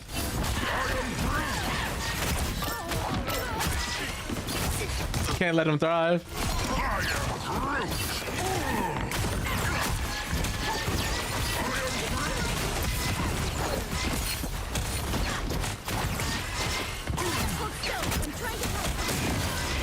I'm trying my hardest to kill their healers. Actually, no, I'm not. I could be doing a little better. Let me fall back just a little bit. No, she's stealing from me. I knew it'd be the Hawkeye too. I'm liking the Groot though. I'm liking the Groot though. Funnily enough, I think I play this game worse when I'm playing with people I know, because I'm looking at things I don't normally pay attention to.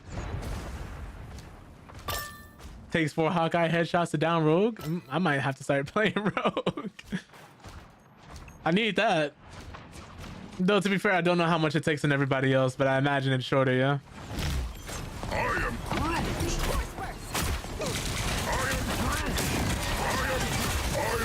I am ready to put on a show. Force it to ult, that's good for us.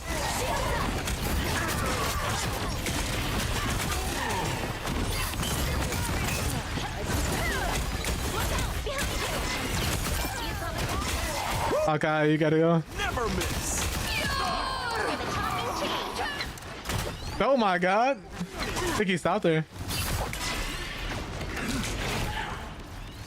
Yeah, I think he webbed her up. This is impressive. No, they have a penny. Can't let her get placed. Can't let her get comfortable on me.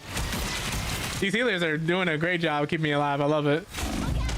Oh, it's Hawkeye. Me and this man are just going back and forth. Thank you very much. I am Groot. He's doing a good job. I think our Black Panther is actually doing a really good job of suppressing him. I'm very grateful we have a Black Panther.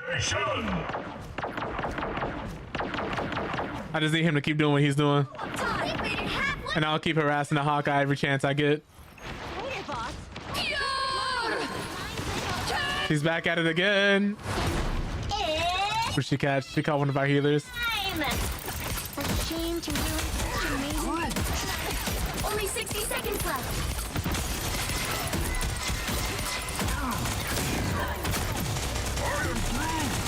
There's still a chance to Okay. shields up.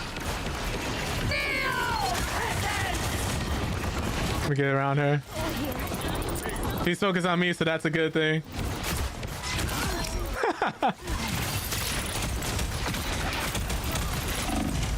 I'm trying to destroy it. I'm trying so hard to destroy it. I didn't want to ult there though.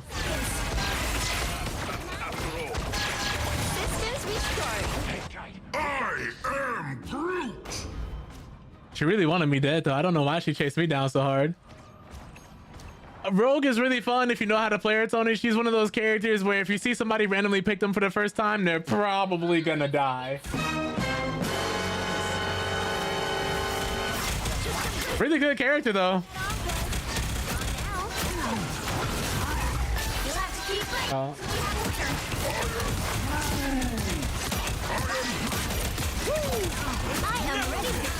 Oh! It was looking so good. It was looking so good. It was looking so good. That's all right though. We got the Luna Snow ult out of that, and we got the Hawkeye ult out of that. Both 2 very good ults, so I ain't even mad at that. And I'm already at 25%. But so if I had to summarize Rogue, she's a great tank for another person who wants to get in there or run the hands. I am Groot.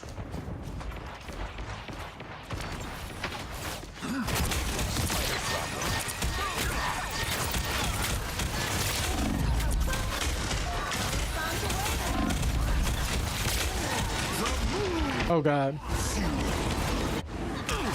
They made it halfway! Stop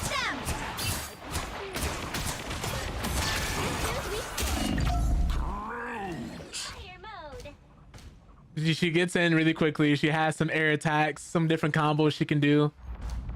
So very wonderful if you're that type of player who likes to get in a person's face. And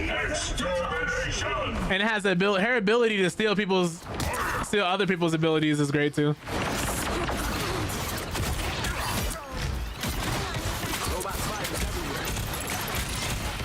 Oh, you can't do that anymore. You tried to place it underneath it to destroy it. Oh.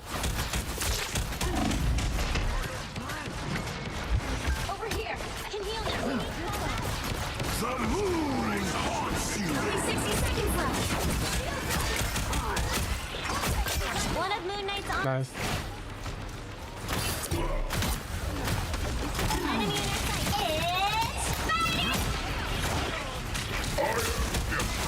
It's We stopped my ult too. Nobody gets sold, I guess. What's up, Nightmares?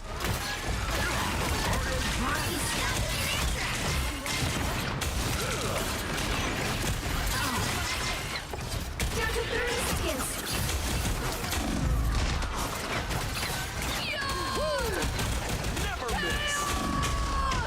Oh my goodness. I can't stay alive.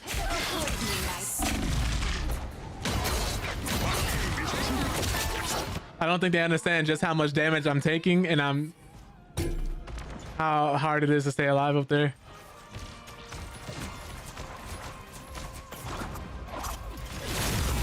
You'll have to keep fighting! There's still a chance to stop them! It's fighter time! I am ready to put on a show!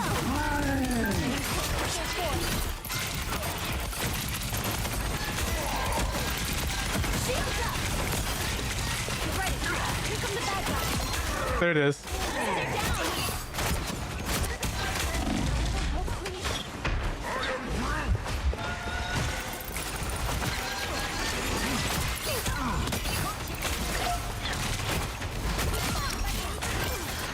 I have to keep the supports away.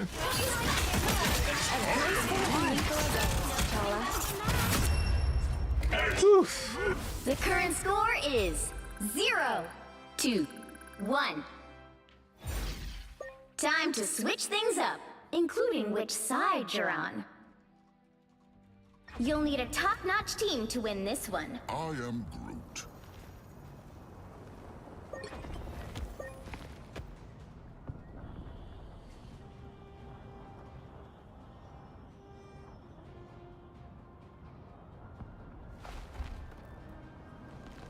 Oh, I got you.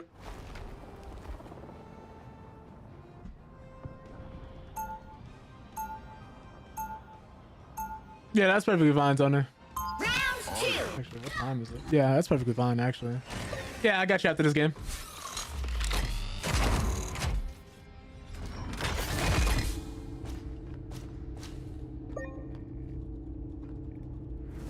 Seconds before you attack.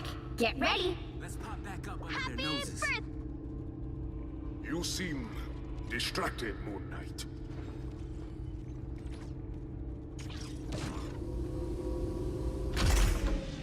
I forgot how to spell separated. My brain, I'm having a brain fart. The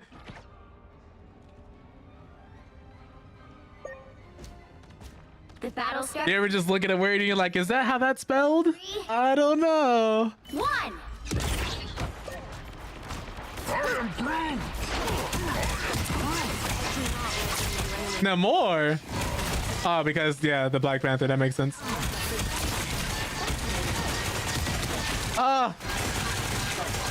These laser beams hurt. Like I'm a tree. Oh, it was really Dagger who did it.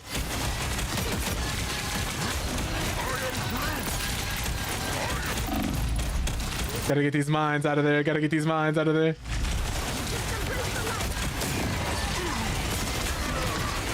Oh.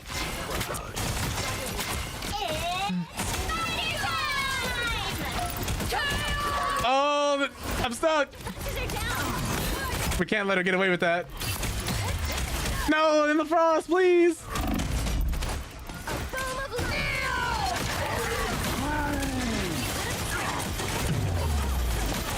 Oh.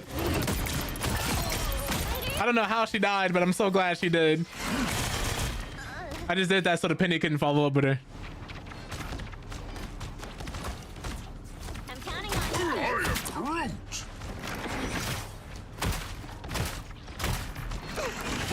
Groot. Sometimes I get mad at myself for missing an ult, but I'm like, it's okay. Everybody makes mistakes. Everybody has those days.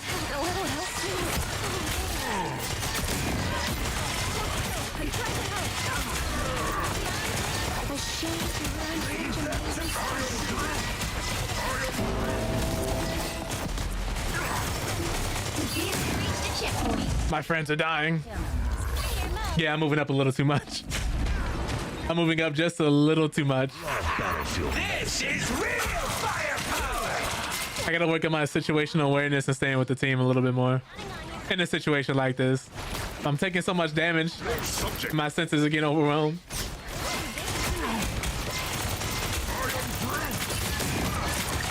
Cool.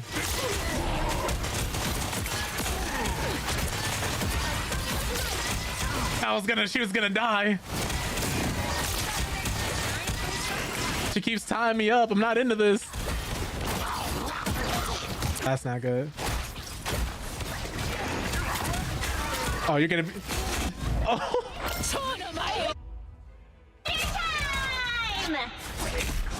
Did I overextend for the kill? Absolutely.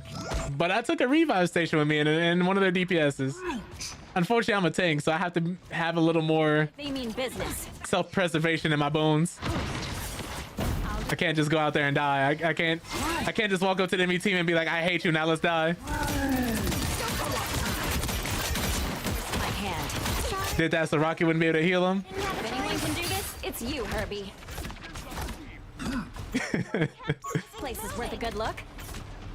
Glad to help.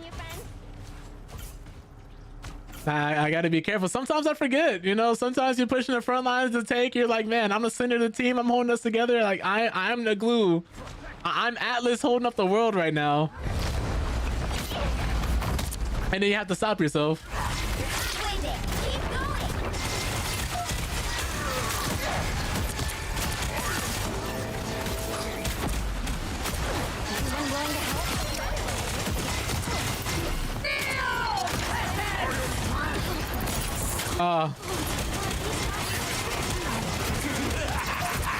This is real firepower!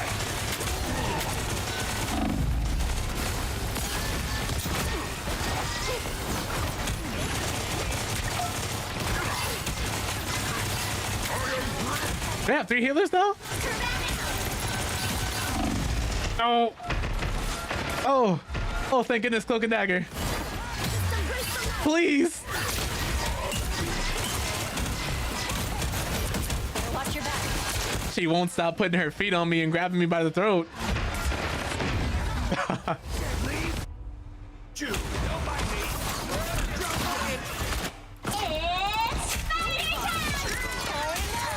I guess it's not spider time. Oh, we're right there on the cusp of victory.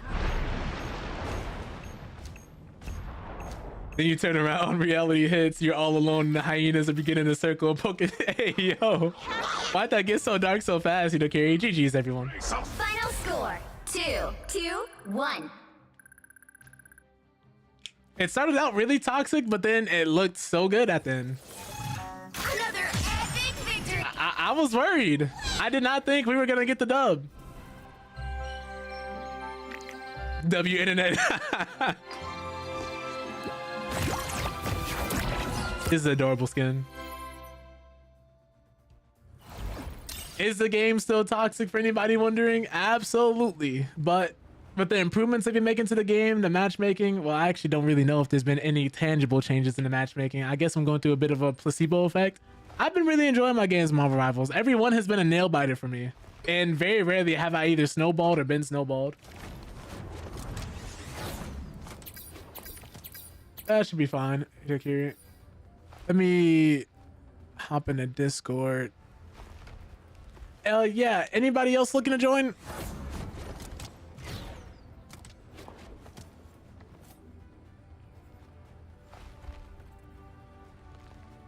Let me up in here.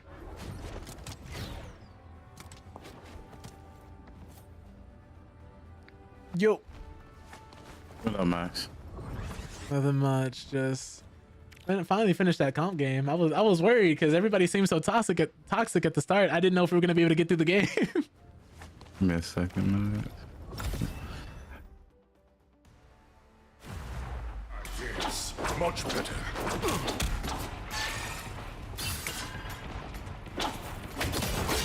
My aim is true. I know the Black Panther put in more work than this, but I wonder what made them choose this highlight. There's one thing I wish that Marvel Rivals would copy from Overwatch. I wish they would have the play of the game. Maybe like have the play of the game play, then add an MVP highlight that everybody gets from the costumes and everything. Or do you guys think that would be too long? I don't know. I really just kind of want to see a play of the game. This game makes me want to throw my controller. I get it. I get it. One thing I am happy for, growing up with a brother who would, and a family, when they would play video games, would sometimes curse when they get frustrated. It kind of put in perspective how that could sound. So for me personally, I was able to get over stuff like that. Like I never really, I didn't have the same type of passion or anger that they did, depending on who you ask. Because man, like I would be upstairs and they would be downstairs and all you would hear is, man, what the f? Like, oh man, God, like it was bad, man. Be 2 or 3 in the morning, you just hear just cursing up a storm, yelling. Oh man. Midnight, 5 p.m. did not matter.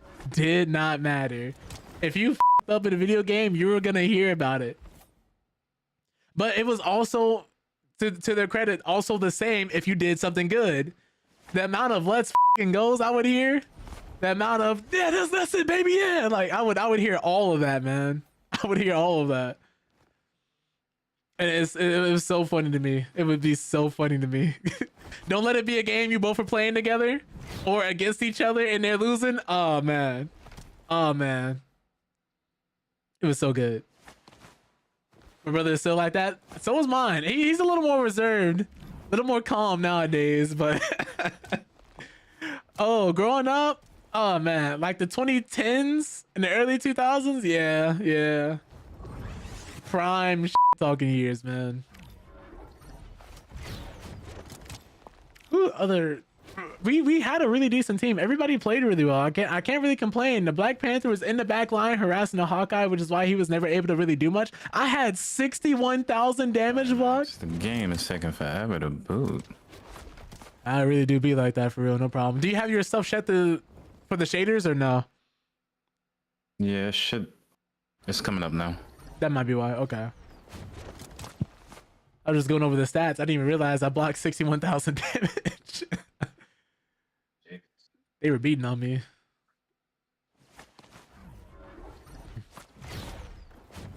My brother curses people out on DC Universe the same way he does on NBA 2K. DC Universe? You mean the MMO, like DC Universe Online? Oh man, that takes me back. That's a deep cut. I love that game. But 2K, I expect this. 2K will bring the worst out of a person. I'd say one of the only times I ever, I guess, got the closest to crashing out, because I played tons of different games that would have anybody upset. I've played 2K, I've played League of Legends, I've played Dota, I've played Deadlock, I've played a lot of MOBAs, a lot of different MMOs, played Counter-Strike, I played Valorant, fighting games, some of the most sodium-inducing things and forms of media you can ingest, and I've been okay. But 2K, it's something about 2K just brought something different, and I know exactly what happened because I normally play Slender. And it's something I do because I don't. Did you invite me already? Oh no, my bad. I got caught up in telling a story. I was waiting for you to load in as well. Oh good. Let me send you an invite. There we go. Continue with said story. I'll be here. And it says the shaders are preloading in the background anyway. Okay. But it's 30%. I think I can start as long as. Gotcha. Let me switch this back to quick match. Okay.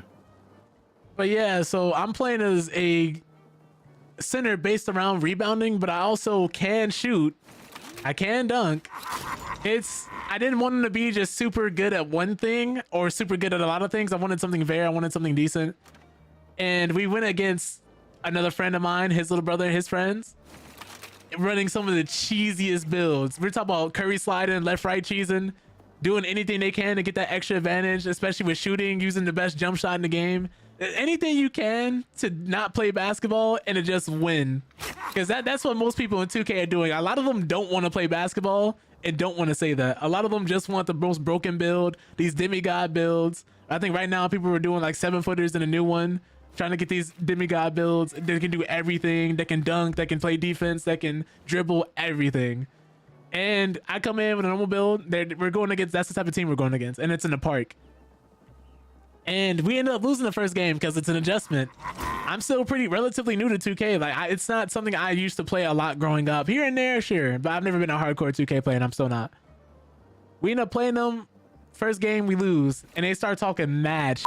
They started saying maybe if you didn't have that useless ass big with you, y'all would have won the game. I said what? And that's where it all started. That's where it all went down. Because I'm all for losing.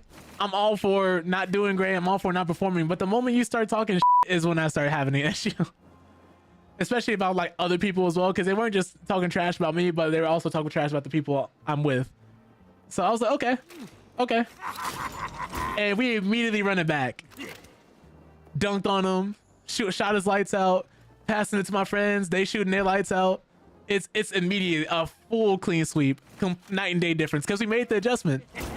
We know how to adapt and play the game and had basic fundamentals of basketball. Then as like we played more and more, because they said, oh, okay, y'all played us in park, play us in the rec, play us in the pro-am. And we got some more homies, they got some more homies, dog walked them. And I'm talking shit the whole time. Like normally if you know me, I'm not a real big trash talker. I prefer to bring out what's best in people. I prefer to be a generally decent human being. But it's just something about that really rubbed me the wrong way. And like as I was grabbing rebounds, I'm dunking on a person. If he's trying to score on me, I'm literally locking this man down. He's trying to pump fake like 10 times in a row, trying to get me to jump. I'm not going anywhere. 10 toes down, blocking every shot, grabbing every rebound, boxing his ass out. His teammates couldn't shoot either. All his build was good for was rebounding, passing it out to the person standing at the 3-point line or camping the corners, and then them putting it up. But his shooters couldn't shoot. So I immediately started getting on him. I was like, oh, so you made this useless ass build where all you can do is grab rebounds or dunk, which you're not dunking on me. So now you really just have a useless build you made for no reason. Probably spent $60 or $100 when you bought the game to get that extra added on VC just to suck. I'm blocking every shot. Your shooters can't shoot. Who's really got the useless build here? You made a build around couldn't shoot. You can't score on me, but I can score on you. Who's really the useless player here? And it was so bad, and everybody just started cutting up in the party because he couldn't say anything. He couldn't say anything. And another thing too is one of the reasons I don't insult people and I don't go back and forth in arguments with people is I swing below the belt. If people are doing low blows, I'm in hell. That's how low I will swing. But only if I get pushed there. I will go out of my way to not be pushed there. Because I've fully taken it into my mind, like, okay, you want to keep going, so everything is fair game. And that's why typically I don't play 2K really. On top of the horrible business practices and microtransactions and the fact that most of the time it's the same game. This year is good. It's just over long term not for me. Turn to Tyler 1 real quick. What's up, everyone? All right, my bad, Tony, for the wait. You still good to go? Yeah, I'm still good to go. All right, I'll start us up then. But yeah, Rogue, I definitely recommend checking out if you do get a chance. If you want, after this game, I could take us into practice range so you can see what it is she does.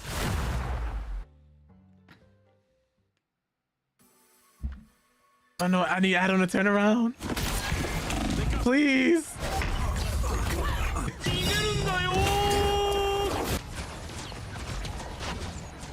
Okay. I'm trying to rocket my buddy.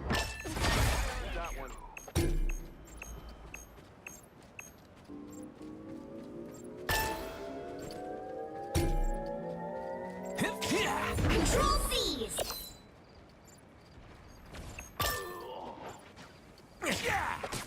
I am. Relay deployed. It ain't cheap. You're welcome.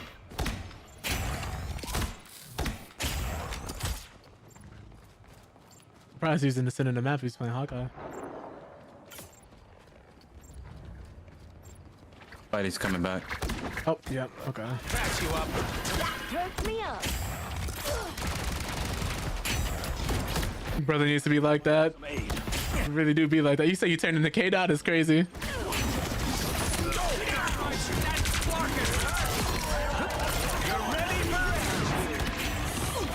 Don't mess with the amazing Spider-Man.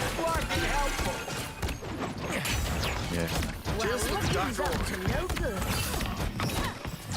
armor patch here. Hey, you're welcome. Captured more than half the units area. Keep going. This is real firepower. I can kill him. I can kill him. I can kill him. Thank you.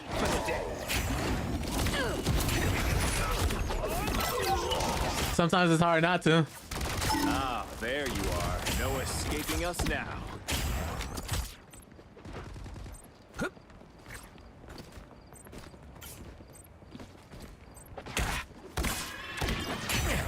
Some assistance, please. I'd say I've been trying to learn more about this game and how to counter certain heroes and how to do certain things. So most people I play with can have a decent experience. My good deed for the day.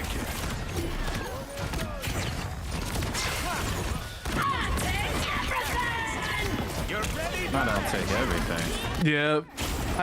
I think if, as a friend side of things, she says taking it all. I'm like, who designed these voice lines? Dibs on the boomerang arrow. Oh my goodness, I'm sorry. It's all good. Oh my God. Born again. Not here, Adam. Not here. He did it right there, bro. Some things never change.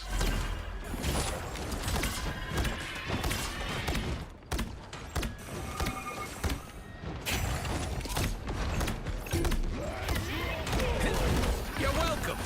That's crazy, man. Born again, right in front of all of the He has his ult again. Oh no.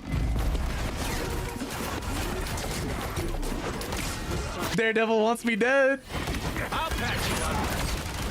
Our team's capture progress has passed the halfway point. Okay, Adam and I are okay. We have to get back to our team. Be really. Everybody's dead. Oh no.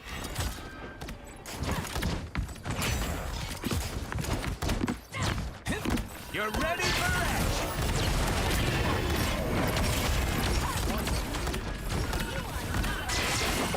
Don't mind me. Don't mess with the amazing Oh, Spider-Man. Needed that boost. we need another tank, unfortunately. If we can get another one of those, we'd be fine. My good deed. I don't know what Spider-Man was doing. You want me to swap to him? I don't know. I feel like you're doing better as a DPS. If you feel like it, I suppose. This is real firepower. Because I'd say the only reason we need one is because we can't get Rogue to stay in where we need her to. Guys down. Dibs on the boomerang arrow. You'll have to keep fighting. Also, that moment wouldn't have happened if you were a tank. Thank you. Very true. From the brink, baby. Man, yeah, you're right. Wouldn't happen if yeah. Fair enough. Granted, we probably wouldn't have been in that situation if we had another tank, but I'm rolling with it. We're rolling with it. It's quick play. Let's see what works. Right. I do the right thing unless the wrong thing is more fun. Yeah, DPS is kind This of is a nice lacking. spot. Luckily, their Spider-Man has been able to pop off too badly. They had a Daredevil too, but he doesn't seem to know fully what he's doing. Or maybe he does and he just couldn't catch me. I don't know. I don't want to find out. Really? Ain't that a bit outdated, pal? It's done just fine for me so far. Why abandon a classic? I've got a chronometric field generator that might make you change your mind. There goes the infighting. But only Right. if it's on an arrowhead. Oh wait, what are they saying? The battle starts in 5. They said 4, Barry, the other 3, guy, the 2, Abraha 1. MP, said All you Barry need to doesn't do like is being a capture team the mission player. area. Oh, I think I'm pretty relatable compared don't tell me that's the Spider-Man. to someone like that. Might be.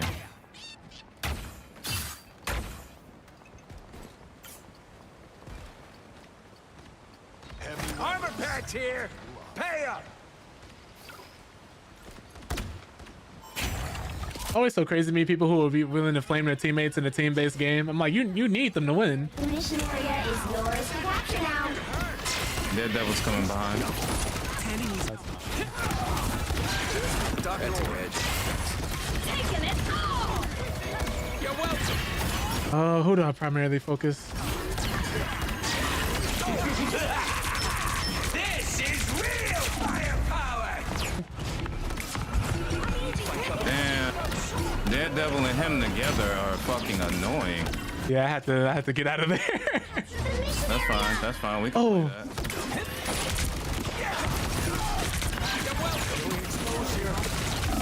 Oh, Cloak, I need you.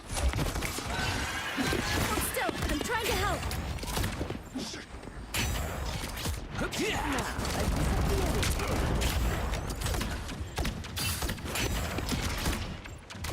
Okay, that's a Wanda orb. That's Can't me. choose. Oh, okay. Yeah. Oh, Trying to deal with the Daredevil and all this other shit. I think I'll have to play Gambit since we might need some more damage. As long as y'all away from the point, it don't matter. I dragged y'all all the way from the point. Y'all that hungry for a kill. Ah, I literally had nothing for him. Once he parried. Your team's capture progress has passed the halfway point. Ain't ready for Rogue to be a widow. Not yet. Good. Alright, yeah, if we can get back to the point, we'll be fine. Let's see if I get on this point. Vulnerable.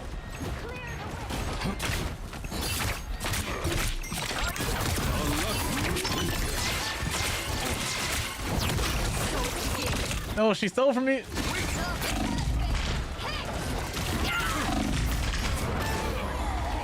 No. Got that fucking stupid ass tank. Take everything, baby. Nobody's stealing Gambit's chance to win. Get melted while you're doing that.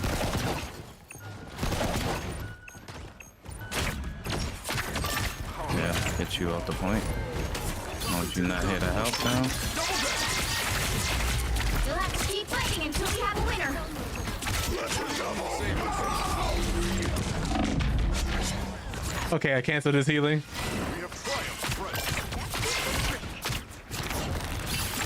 Back for your patient.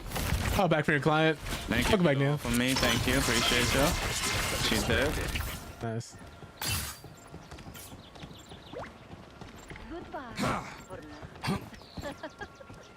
Oh, there's a revive station over there. Hold on. And so it begins. It was over here. Rocket beat. That woke me up. He wanna kill me so bad. Gambit never falls! Stupid. This is real firepower. Got them to use their ults off the point. That was nice. I am Well done. might.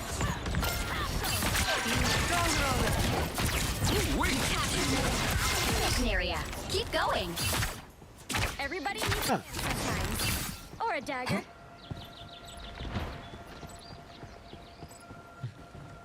Somebody's. Yeah, You best check this out. you can't handle both of us, Thor. You can't handle both. Oh,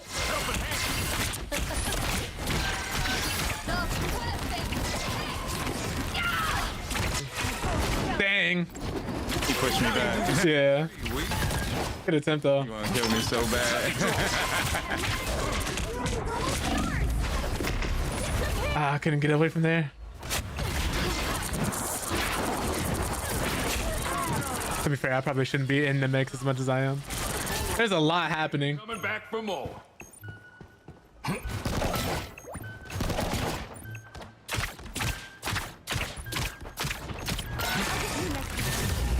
You'll have to keep fighting until we have a winner. Eyes over here, super play.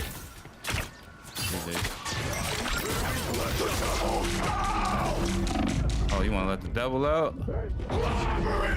Oh my god, just barely out of range. Oh. Oh lord.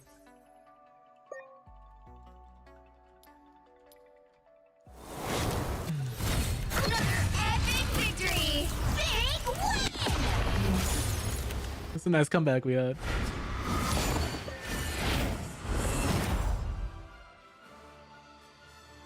Love a good freeze frame death at the end. Yeah, he tried to throw some rocks at me and I smacked him in the noggin.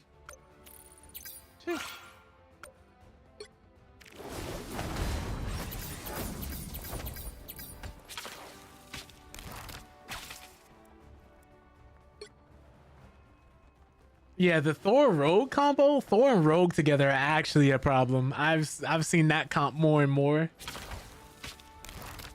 It's kind of disgusting.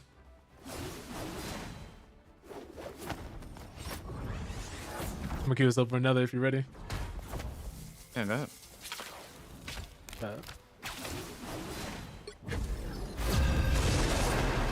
The fact that the matchmaking is still this fast, almost a full year later, is crazy.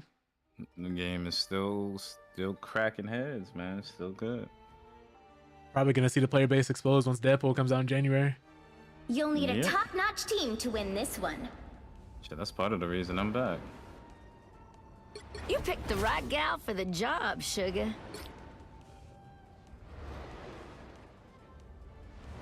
Let's see here. Boom! Yeah, big bada boom. Oh, it's a boom. What up? I'm just streaming, just so you know. Oh, you're streaming. Okay. Just so you know, I just wanted to give you that disclaimer. You're perfectly fine to be here. I was just like giving you a heads up. I appreciate that, brother. What is the topic for today? What are we doing? Oh, well, the main thing that I wanted to talk about today, as far as mental health, like earlier, was the importance of forming your own opinion on different things. Which is something that's becoming increasingly more and more rare these days. Gambit handled this. Yes, very much indeed. Remy Etienne LeBeau. Just because we're married. I was using Expedition 33 as an example because at first people were like, oh, this new underdog game coming from former Ubisoft developers. Oh man, we hate Ubisoft. Ubisoft's doing so bad right now. This is so good. And then it swept the Game Awards. People were like, this game is ass. This is what we always have. Together. So yeah, I mean, because I saw a lot of people who were legitimately asking. They were just like, "So is this game actually really good, or are they just winning awards?" Because you know, the Game Awards aren't always the most.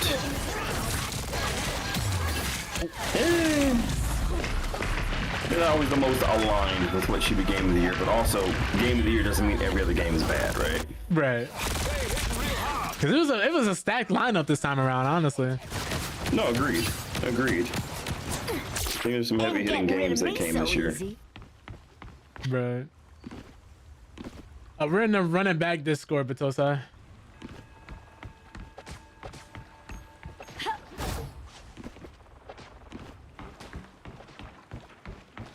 Everybody needs a hand sometimes. Or a dagger.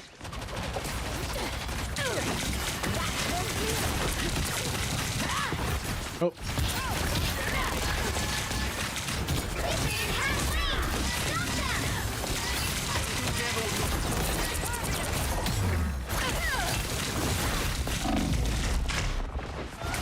She's keeping that health up. Yeah, she is.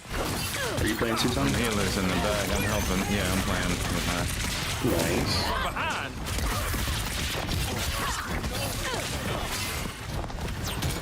Give me your powers. This is real firepower! I can't feel it.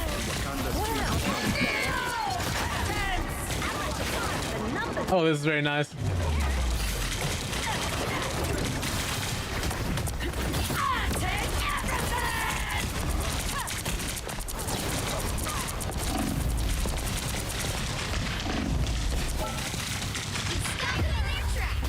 Oh, I ain't gonna lie. I thought that ult made me low-key immortal. Got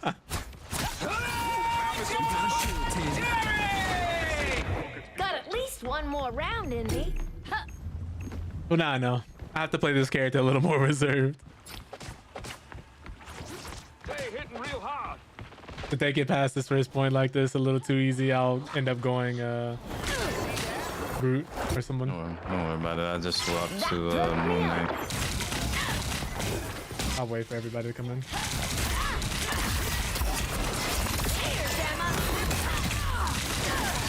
She did not like that.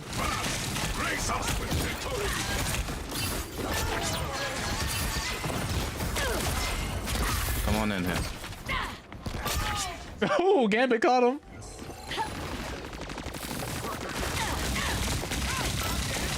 Dumbass. Let me come back. Let me come back. Thank you.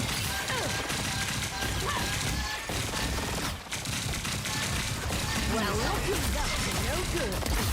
Stop in their tracks. I don't think I got anything from Rocket, but I just wanted to hold him down.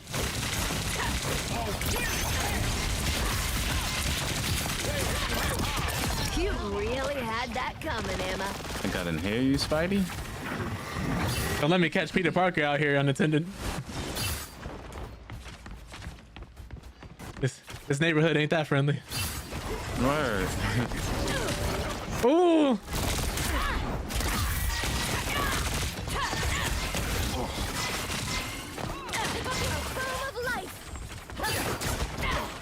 Spidey.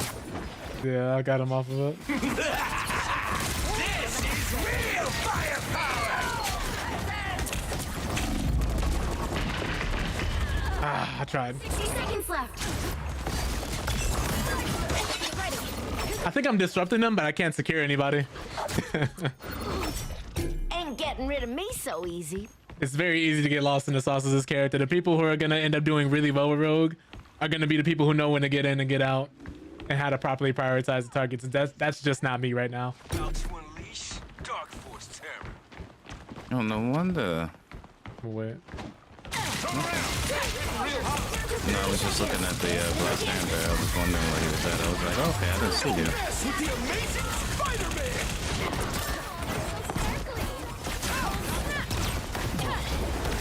Someone's messing with my head. I will break free! Final 10 seconds. A foam of light.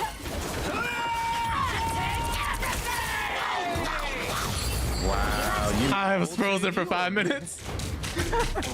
He really ulted. This dude is so weird. Don't worry, sugar. I gotcha. That was the weirdest play I've ever seen. Come here, Jeff. Come here, Jeff. You want some too, Spider-Man? I gotta go.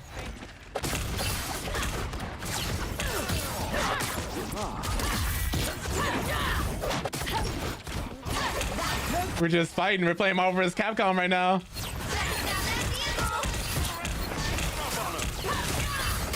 It's Marvel, baby.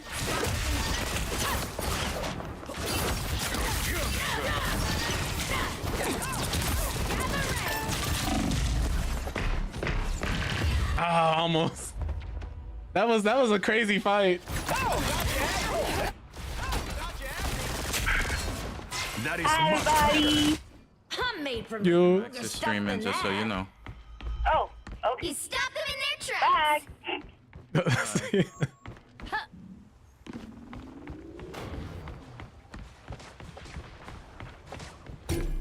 We really were just having a Dragon Ball battle. We was playing Budokai Tenkaichi 3. Fast! Grace us with victory! Where's Peter?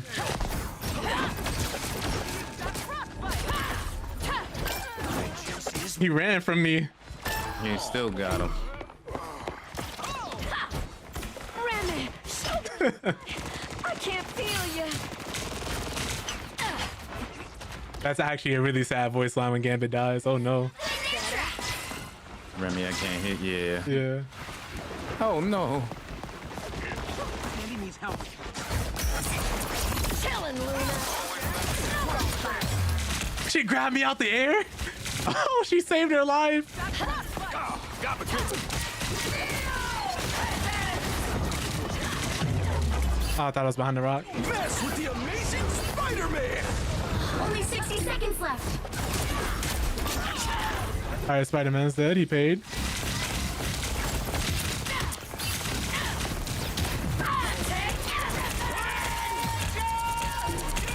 Oh my god, he is annoying. I hate that character so much. Feel ya. Oh, Star-Lord's dead. That's what you get, Star-Lord. Double kill. 30 seconds.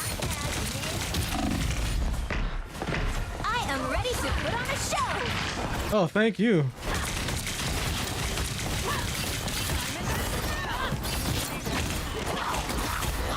Oh, I gotta go. Oh, I gotta go. No! The final 10 seconds. Not like this. Oh, he only took me. Okay. He targeted me. This is real firepower. If the fight's still going, then so am I. Gotta get back in there.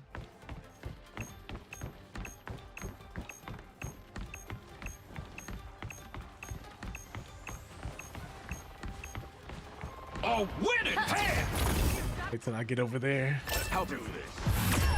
Oh, no, never mind. GG. Another epic victory. Big win.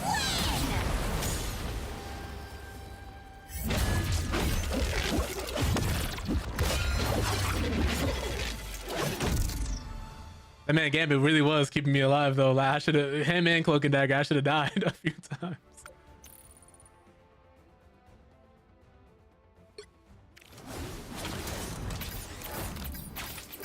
I didn't even realize that man had a One Piece reference in his name. That's how.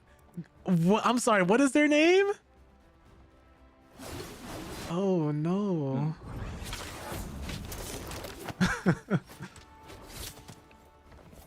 That Emma Frost was really cooking though. She was in there.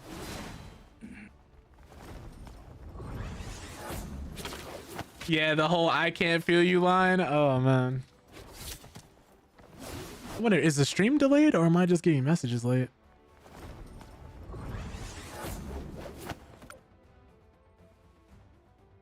Can I show you I want to get better at my other roles? I see we're slapping together a team. The Avengers are forming. Do you want me to move into my Discord, Tony? Yeah, sure. We can do that. Okay. I don't want anybody to come in here and get caught with their pants down when they realize somebody's streaming. Yeah, let's move over there. I was gonna move you out to a better location, but if you're going to your Discord, that's cool. I appreciate you, Boom. Thank you. But yeah, No problem, brother. No problem. Get you. Play the next one without me, Max. I'll join you shortly. Okay. All right.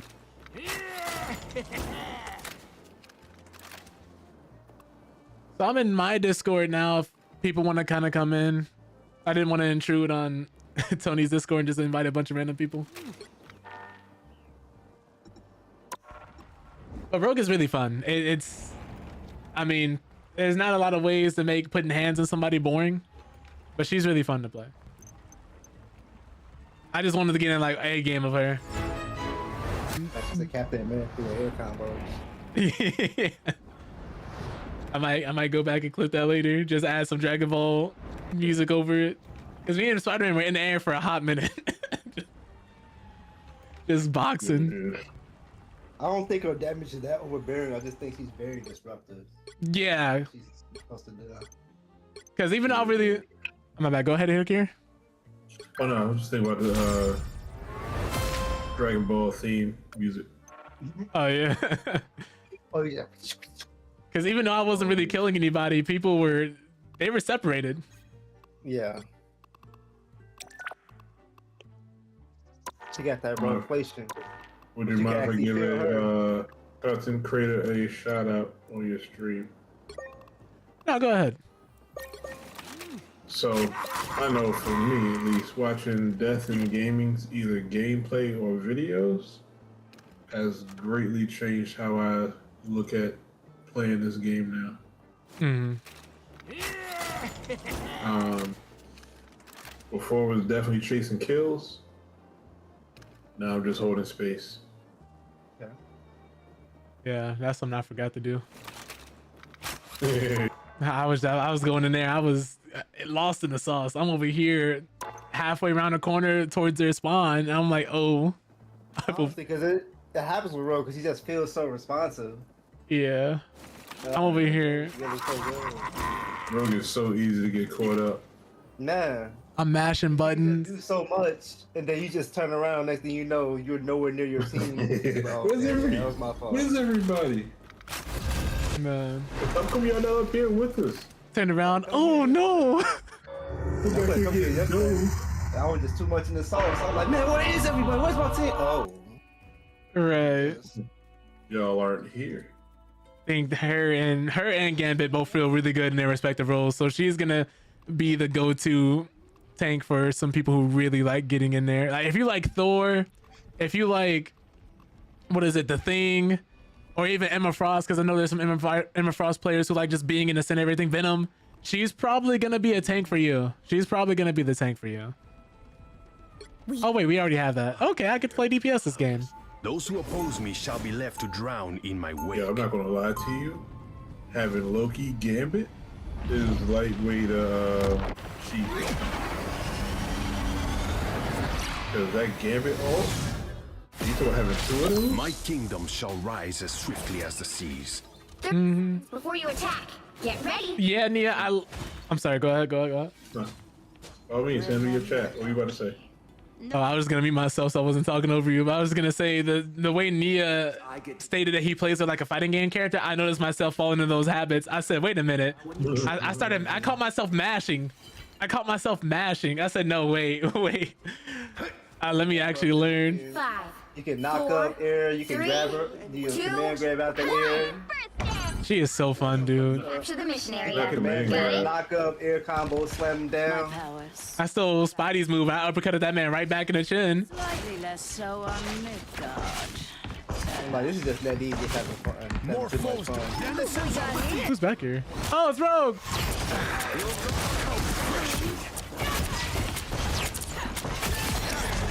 Yeah. Rogue now. Yep, and lost in the sauce every time. I shouldn't be throwing that right there, but I am anyway. Ooh, oh! Man, it's throwing tentacles in my back. I had no idea. Gambit's down. All right. I thought I was gonna have one. I'll fight next go around. Ella's fighting Mantis. Like their whole team is out here.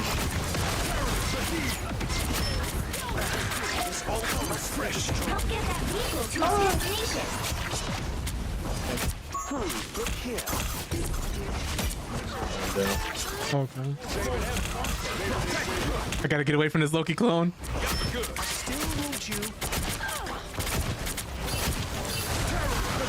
We are undefeatable. Yeah, I got better aim than you, Moon Knight. Oh, I was going for the headshot of Mantis. I can't hit it.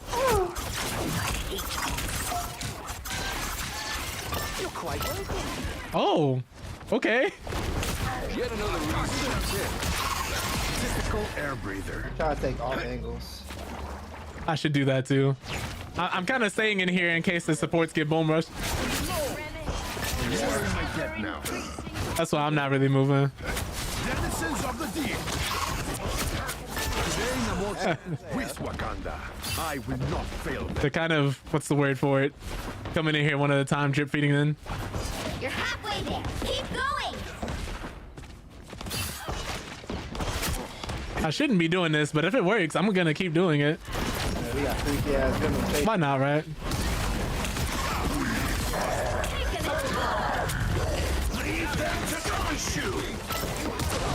Oh, Squirrel Girl!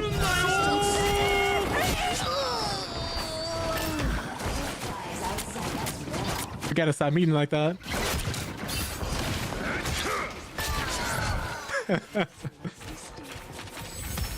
She really put herself in the corner. Checkpoint. Keep up the momentum. Man.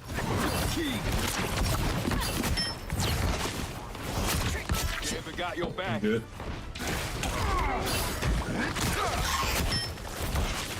Oh, run! You have my full Oh, Wanda. Be wary of beast location. Just got her as soon as she came out of the ball. Queen of Hell. Yep. The king awaits. Let me hang out back here with Loki. How's your day doing, you know? So the fun thing about Rogue is that I can steal Loki's abilities even from a stand. It never falls!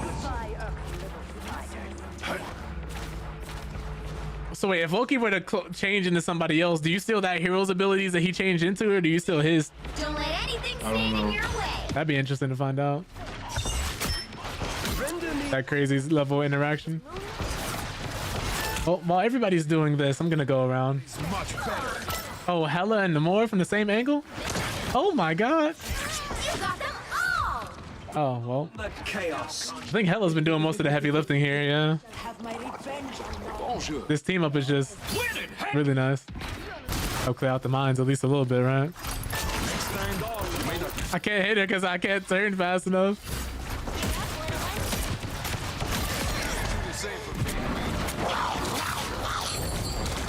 Ooh. There we go. Dropping the whale.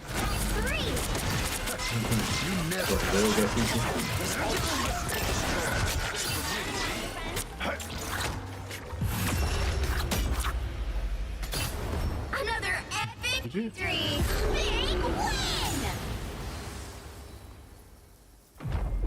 Hey, the Loki got MVP. That was an impressive comp we were running. He didn't die. I don't think I did either. No. I have no idea what my proficiency with Namor is. It's nothing like that team up though. Yeah, that team up was disgusting. I can see why people are banning Hela. Or Namor. You gotta go. Yeah. Because at one point there were more squids on the map than there were teammates. That was nasty. You just talking about you just keep creating a new turret? Essentially, oh my god.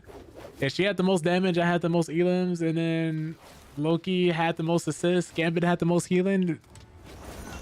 Lord. Maybe if I didn't die, I probably would have had the most block damage. Possibly. Let me actually look at it on the highlights here. That's crazy. He stole from the other rogue? That's funny. Oh, always. Especially when that ult comes up. I'm at 1200 health if you watch the highlight. Uh-huh. Oh, What's the God. deal with that? Mantis is just there. Let me look at Ravon's highlights. feel bad for people. Like, Rogue with 1200 health. Yeah. Thanks. God forbid she got a DPS and a strategist. Was that everyone? in her Really? ult. Now she's getting healing over time and the damage increase. Let me look at Hela's. With a Gambit in the party, so I'm definitely hitting that team up ability. So now every time I punch, I'm healing myself too. As expected. Oh my god. 3. Find that soul. Bring on the chaos. Okay, so credits Hela with the turret kills. They're the ones that get revived and brought back. I guess the last one I look at is Loki's. The assistance. A lot of these are around like either the second half or towards the actual end. I am a true team player.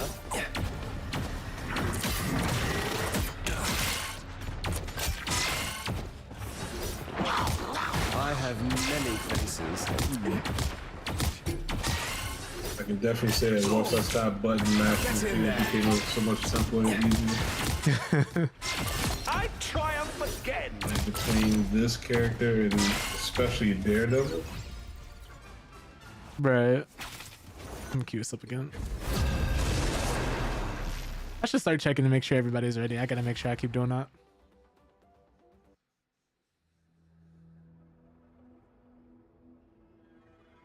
started looking at PC parts again. I'm like, this is the worst spot to do it. Just for a build I want in the future, not anytime soon.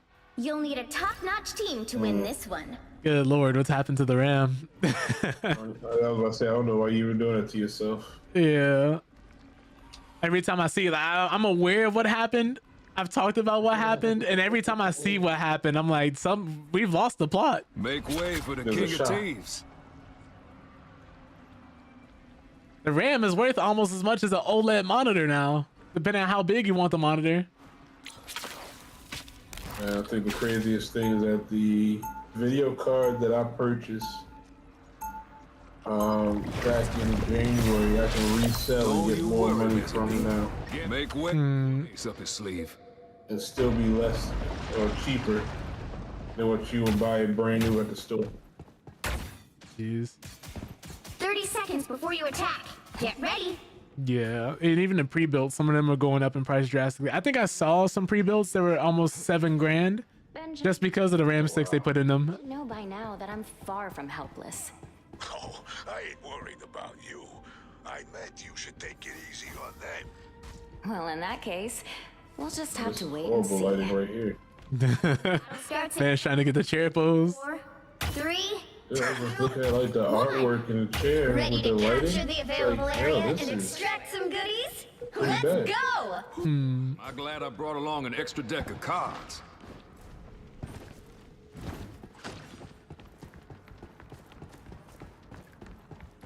Man, what was this ominous ass music, man? Yeah. Isolation ass music, man.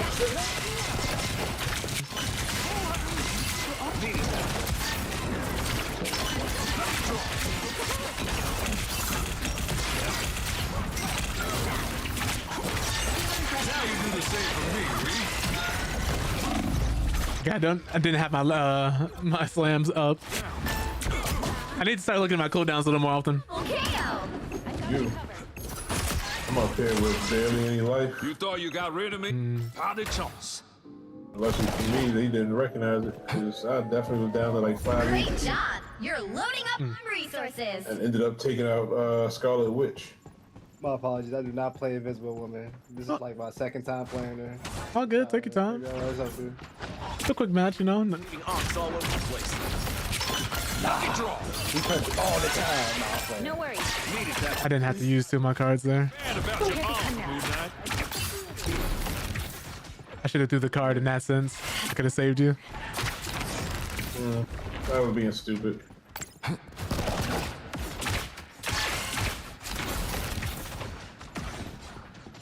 Okay, so their room just changed to Magneto.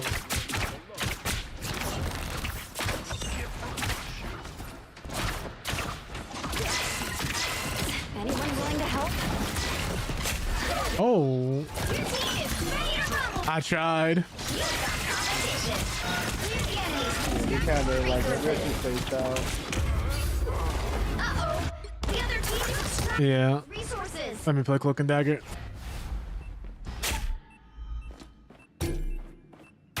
Okay, so yeah, I was behind enemy lines and saw their whole team. Oh! Looks like resources are running low. Get ready to find another available area. You're not. Shields up! The moon! Ooh.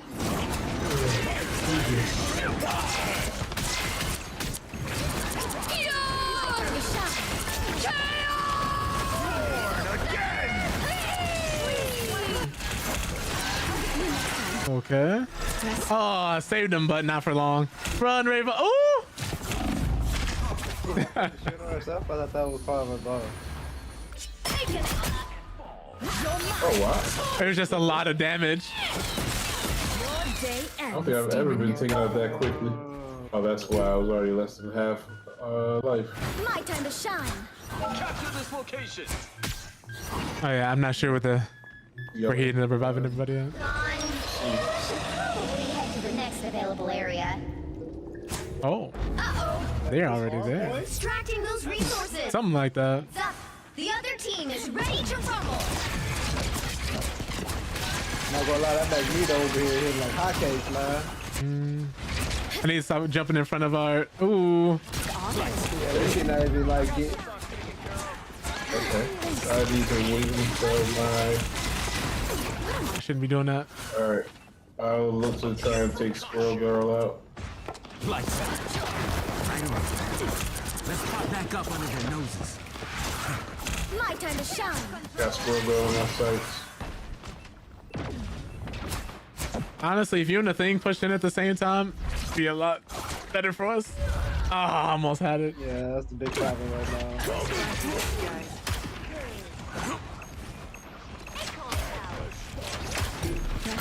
The light always comes back. Really? I got solo? Okay, it was somebody else behind me. Trying to heal this person, but they're going all the way around. Are nearly Black Widow. Oh no. Sorry. Oh, that's all bad.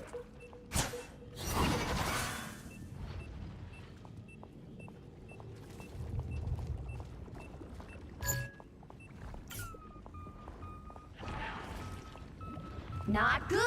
They're getting closer to victory. Okay, I guess we're just. I'm on my way for everybody to start walking forward. Yeah. They're gonna. Might as well. Fantastic. Oof. The rumble phase is about to begin. Ooh, ooh. Be careful, Jawan. Dodging nuts over here.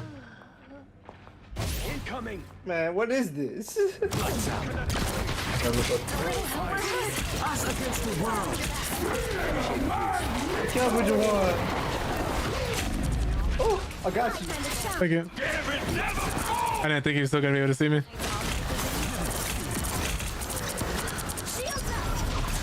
Yeah, this is definitely one of those moments where I gotta be vocal and make sure the rest of the teams around are available.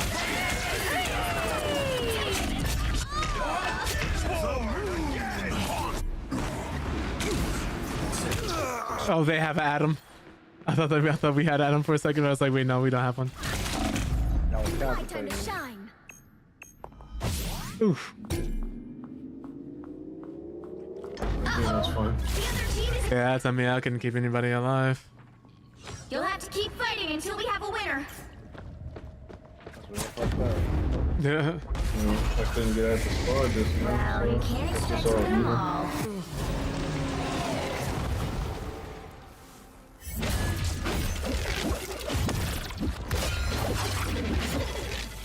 I still did AK heal it. Did not feel like I was the one AK healing.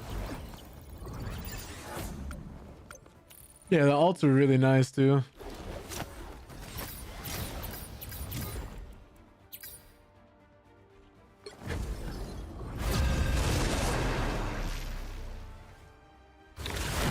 Okay.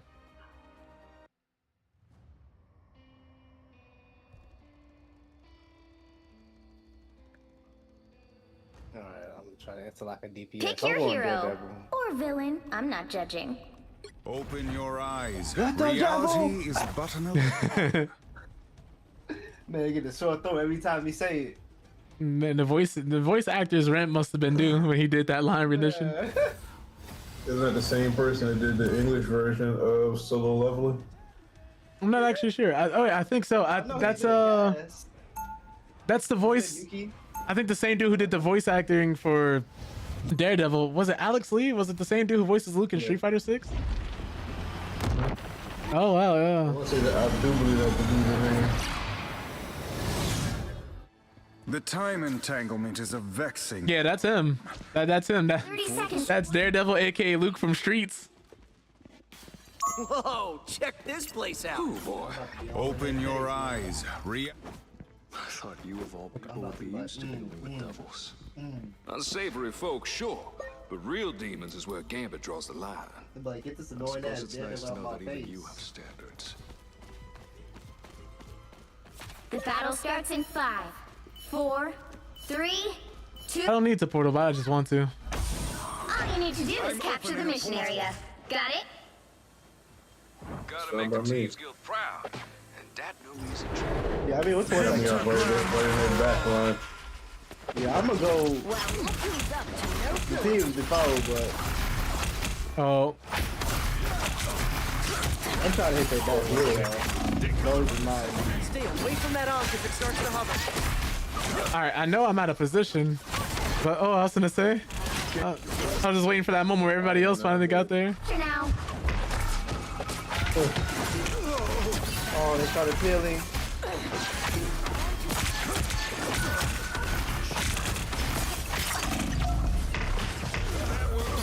Oh no.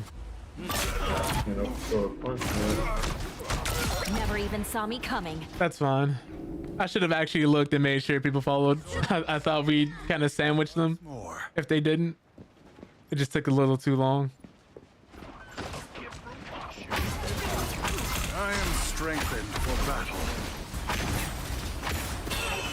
Stay away from that arc if it starts to hover. They look like they mean business. The move!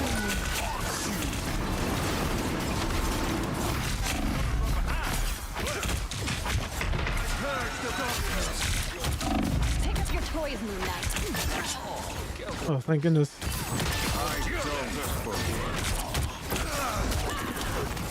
What's that double? Look who we got here. That's a key skill,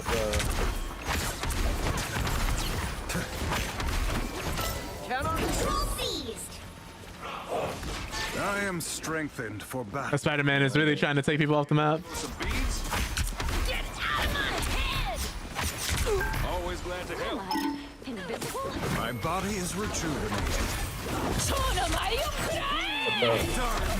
Oh, she cut me. Enemies are near. By the eye of Oh, she ulted. I can't fly. Control lost. I need a scrappier tank. Their team's capture progress has passed the halfway point. Money can't buy Reverse happiness, damage in the bonus. but I can afford everything. Well, I think I just saw that her Luna use that ult. Moon Knight's Ankh, I presume? Yeah. I got your back. Who's playing games? Everybody's in our game. Oh my god. He throws you off. Oh, look how hard. Amazing Spider-Man!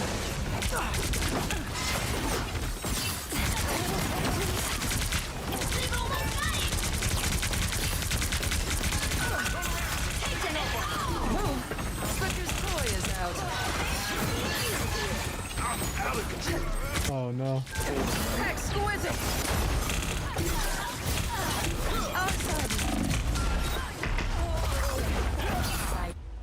Yeah, we have Spider-Man coming in and actually hitting us in the back. We need someone to offset that. Okay. The turret's up.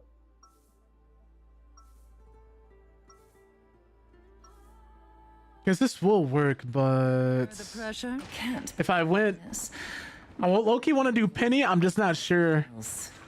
That would take care of the Spider-Man and people just walking in behind us, but I don't know if I could keep it down long enough if I go Penny. The actual 30 seconds before you attack. box. Get ready. We just gotta stop him from getting around us. The more dazzling the diamond. I'm So here. whenever you decide to The web of set up life and shop, destiny is fragile. Someone has to protect it. in addition, as long as anybody on the team standing on your webs will get healed now. We just We gotta stay together then, you and I. not after I finally got you. The battle starts Or at in least 5, create a trail of webs so 3, your 2, the 1. mailbots can get to me. All you need to do is capture the mission area. Got it? Forgive me for what I am about to do. Oops. Here comes trouble. Mind you. Okay. You know what to do, spiders. Systems restoring.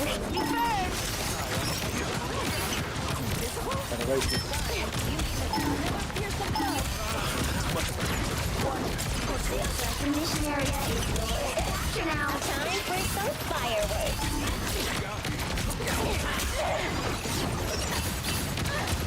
Another fearsome foe.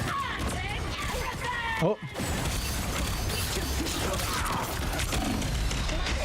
I'm not getting healed. Well, I am. It's just not enough.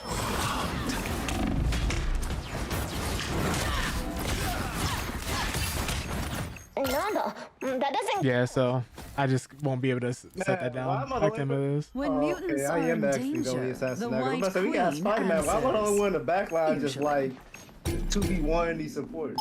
You play Namor at all? Yeah. They captured the mission area. Or Scarlet Witch? Either one of those would help deal with him.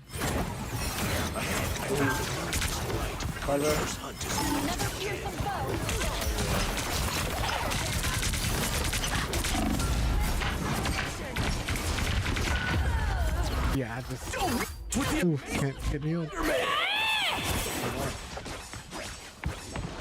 I gotta figure this out. I was exiled from Asgard. Like, I'm going the characters on paper that should be able to work, but the problem is I'm just not as good with them. Oh, excuse me for still on. Oh, good.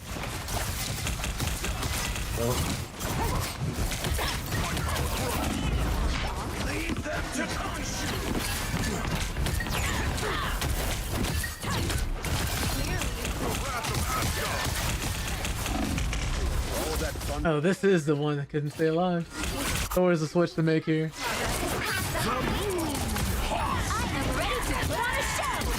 That Luna Snow out. Lightning of Asgard returns. I hate to admit it, Namor. I'm going to miss you.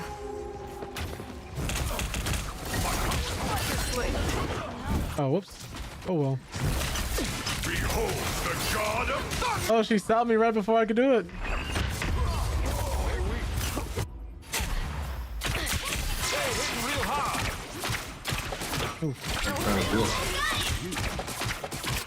The lightning of Asgard returns. Shields up. Oh, we gotta get in the point if we can.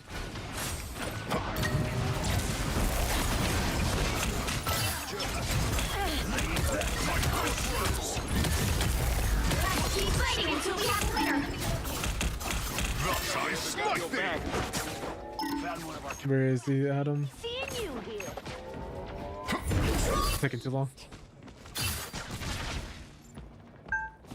No time for a fade-o-do. We still got work to do. No worries. I got your back. So we're good, bro.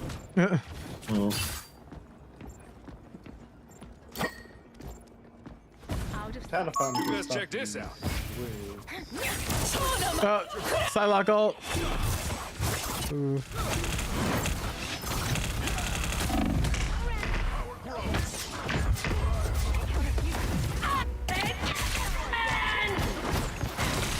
Yeah, I was just way out of position. Just walk me down. That's Oh no, we're all out of position. Keep fighting. I see. Winner. You knocked me underneath. Oh, GG's. I'm over here trying to aim at the support by the rogue. He's just walking me down, saying, "Come here, sugar." Okay, so yeah, we definitely can do that then. So next time we just have to make the adjustment of Thor or Namor, someone to deal with the actual Spider-Man. And we could have made that comeback.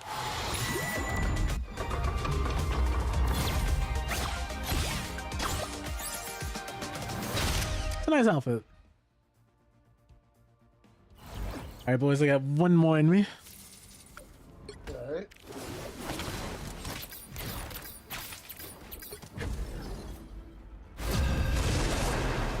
Still crazy how fast this matchmaking is. I don't think I'll ever get over that.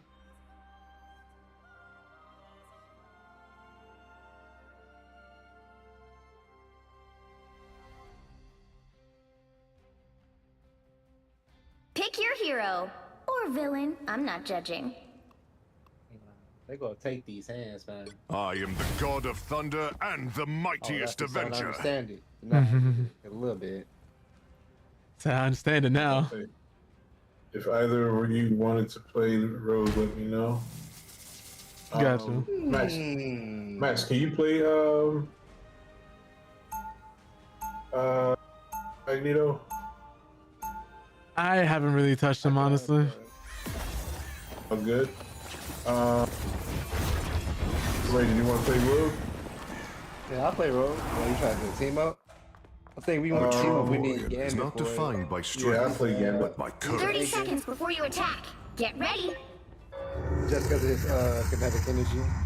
Did we not always imagine this Oh, brotherhood battling side by side with the fate of the realms at stake? This is my baby right now. What if we did? Now it is happening. Though If somebody played a lot of Captain America and everybody else was like with the Quicken the rage of battle. The battle's Yeah, she's a lot of fun. 4, Just got really 3, the biggest thing is 2, just facing his 1. positioning with her. All you need to do is capture the mission area. Got Yeah, it? I've been holding walls and Gambit's made plenty of rivals over the years. Let me make sure I actually line of sight. watch my positioning and make sure to stay with the team. That's my biggest issue. foes draw near.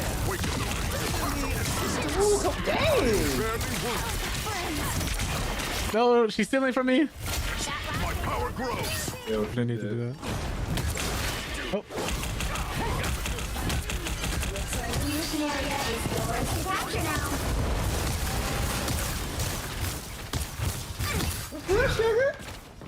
now.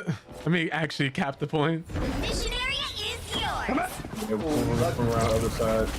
Yeah, Wolverine. All that.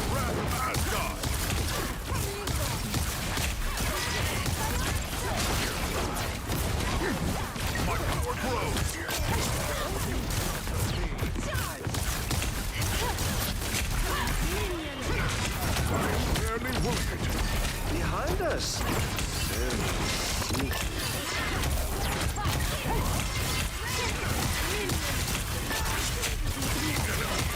There we go. Oh, Wolverine's in the back. Let me come back. The Loki clones are firing squad right now.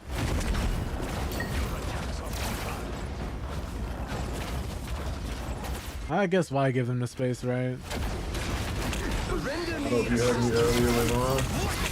You can do the ability skill on a Loki clone and get Loki's ability that way. It pleases me to be helpful.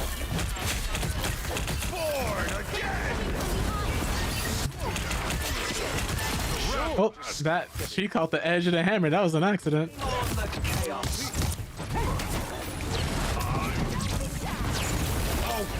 Almost got it.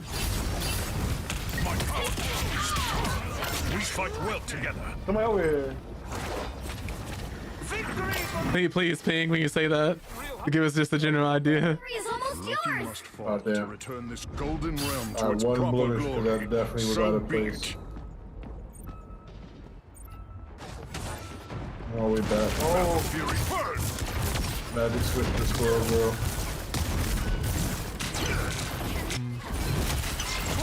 From the open you have right now, we should be alright. Hold down the Behold fort. the god of Let's keep fighting until we have a winner. Oh no! Look behind you. Coming back to the point now. my power grows. He's dead. Nice. Man, Is that just the first round? Jesus. that was a whooping, man. There's a lot happening there. There was a lot happening there. Good stuff, though. Sorry, I got the only death though. I feel some type The of way. true warrior, not by strength, Like I really but by should never courage. died. It really do be like that.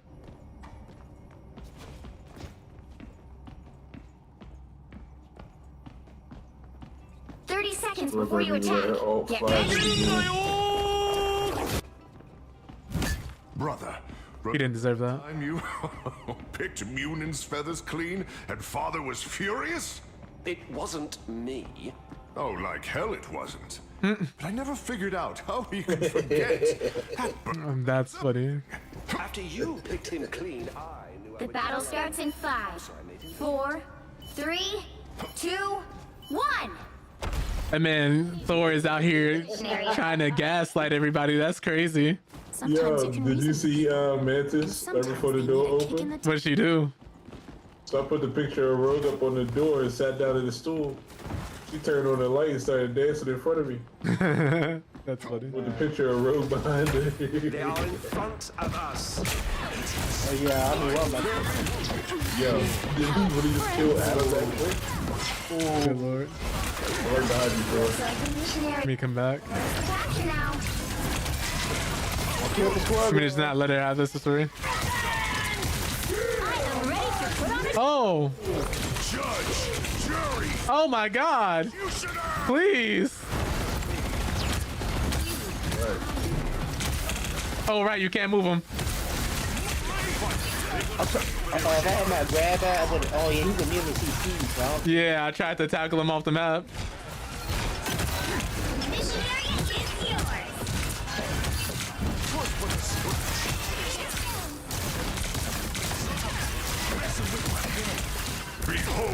Oh, support's in here. Can't go anywhere.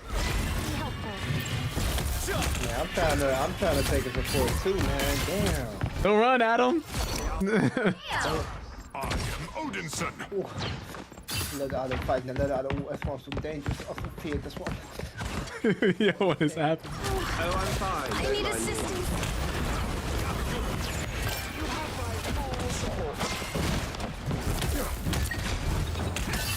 No, Magneto. You feel it? Where you going, Magneto? No. All right, picking out. Put that on yourself. I forgot. Got the respawn. Watch out. I got you. Oh, thank you. Oh yeah. Guess I'm going back in there. That's what I'm saying.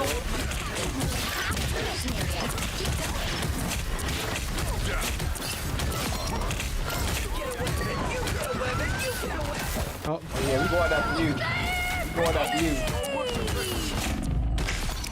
Nah, you be going after you. Oh, oh. Our adversaries gather. Oh, come back to me, okay? Man, I got I can throw it out. I'm not push right now. Damn. Oh well.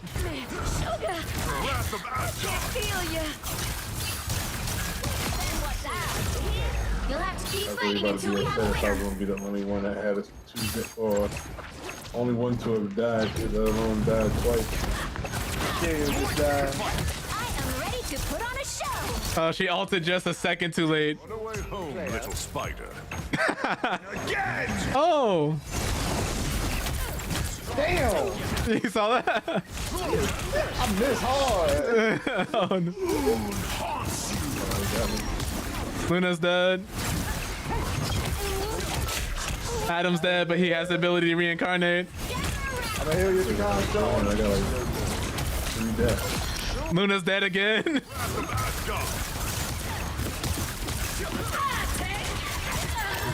Oh, she is taking nothing. Spider-Man is dead. So close. Well, that's a good way to end your gaming session for right now. Why was Chains and Whips playing? Epic victory. GG's. I'm the savage. Oh. All right, Max, with the MVP. Oh, I didn't even realize. Nice. I'm 29 and 0.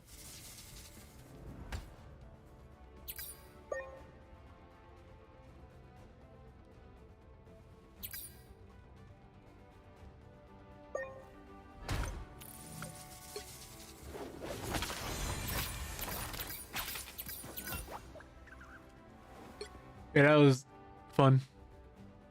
Definitely gotta end on that one. I didn't realize we had 3 healers. No wonder I wasn't dying. They weren't letting me. oh man, he was 22 and 0. The Loki. That was great. Let me see his MVP for the Loki, because he was putting in mad work. He was putting in mad work. Oh, he copied me. I didn't even realize. Oh, they stopped him from ulting. What happened? Oh, they just had 2 Thors on them. That sounds like a nightmare. That was a quick highlight. I didn't even think about using his ability that way, man. Like to just boom rush the enemy team like that.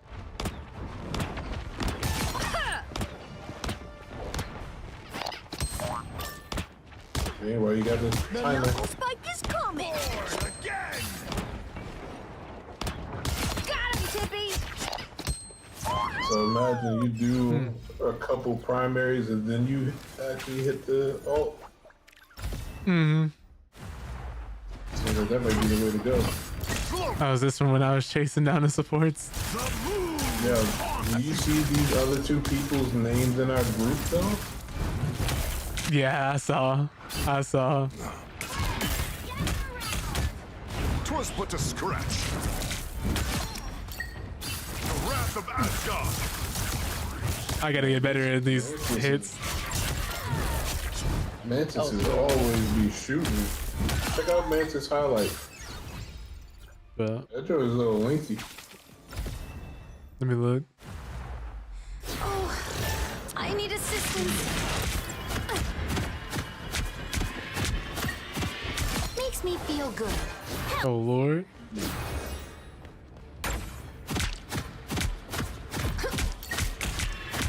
Oh God, she missed a few, but when she is hitting, she is hurting. You see what I'm saying? Oh, she was playing Mantis like it was hella surgical. She put Spider-Man to sleep temporarily and then permanently. Oh my God. Yeah, that's it. Dealing some serious damage.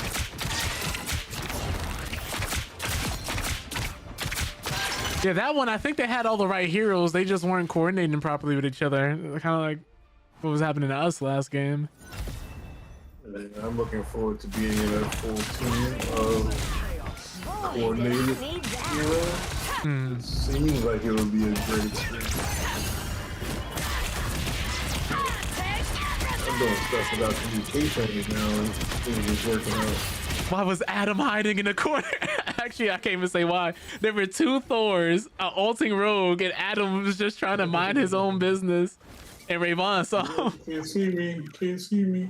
That's funny. I'm not really here.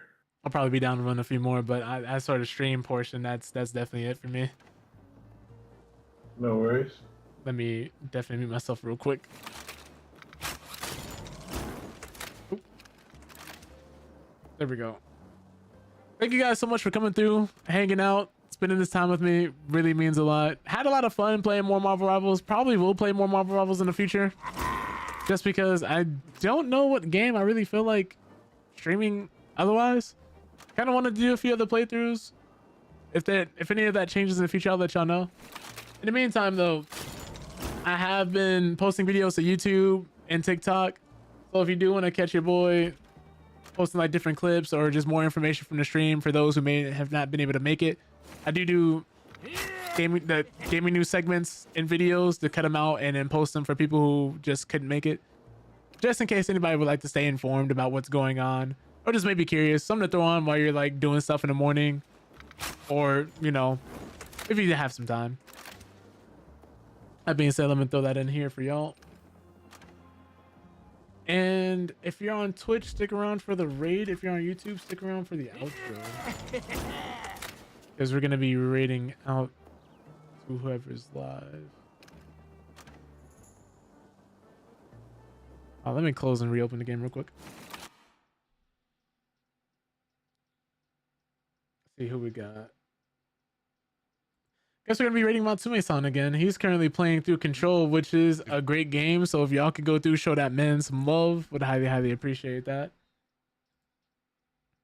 But yeah, I'll see you guys Wednesday. Hope you guys have a wonderful day and a night. You're all wonderful people, and please take care of yourselves. Check in on your friends. If you're that friend that needs to be checked in on, please make sure you are taking care of yourself and letting people know that you may not be feeling the best, because despite what you may think, you are the world to some people. You mean a lot to the people around you. And this popular saying is true. You never know what you got until it's gone. On a less morbid note, though, take care, y'all.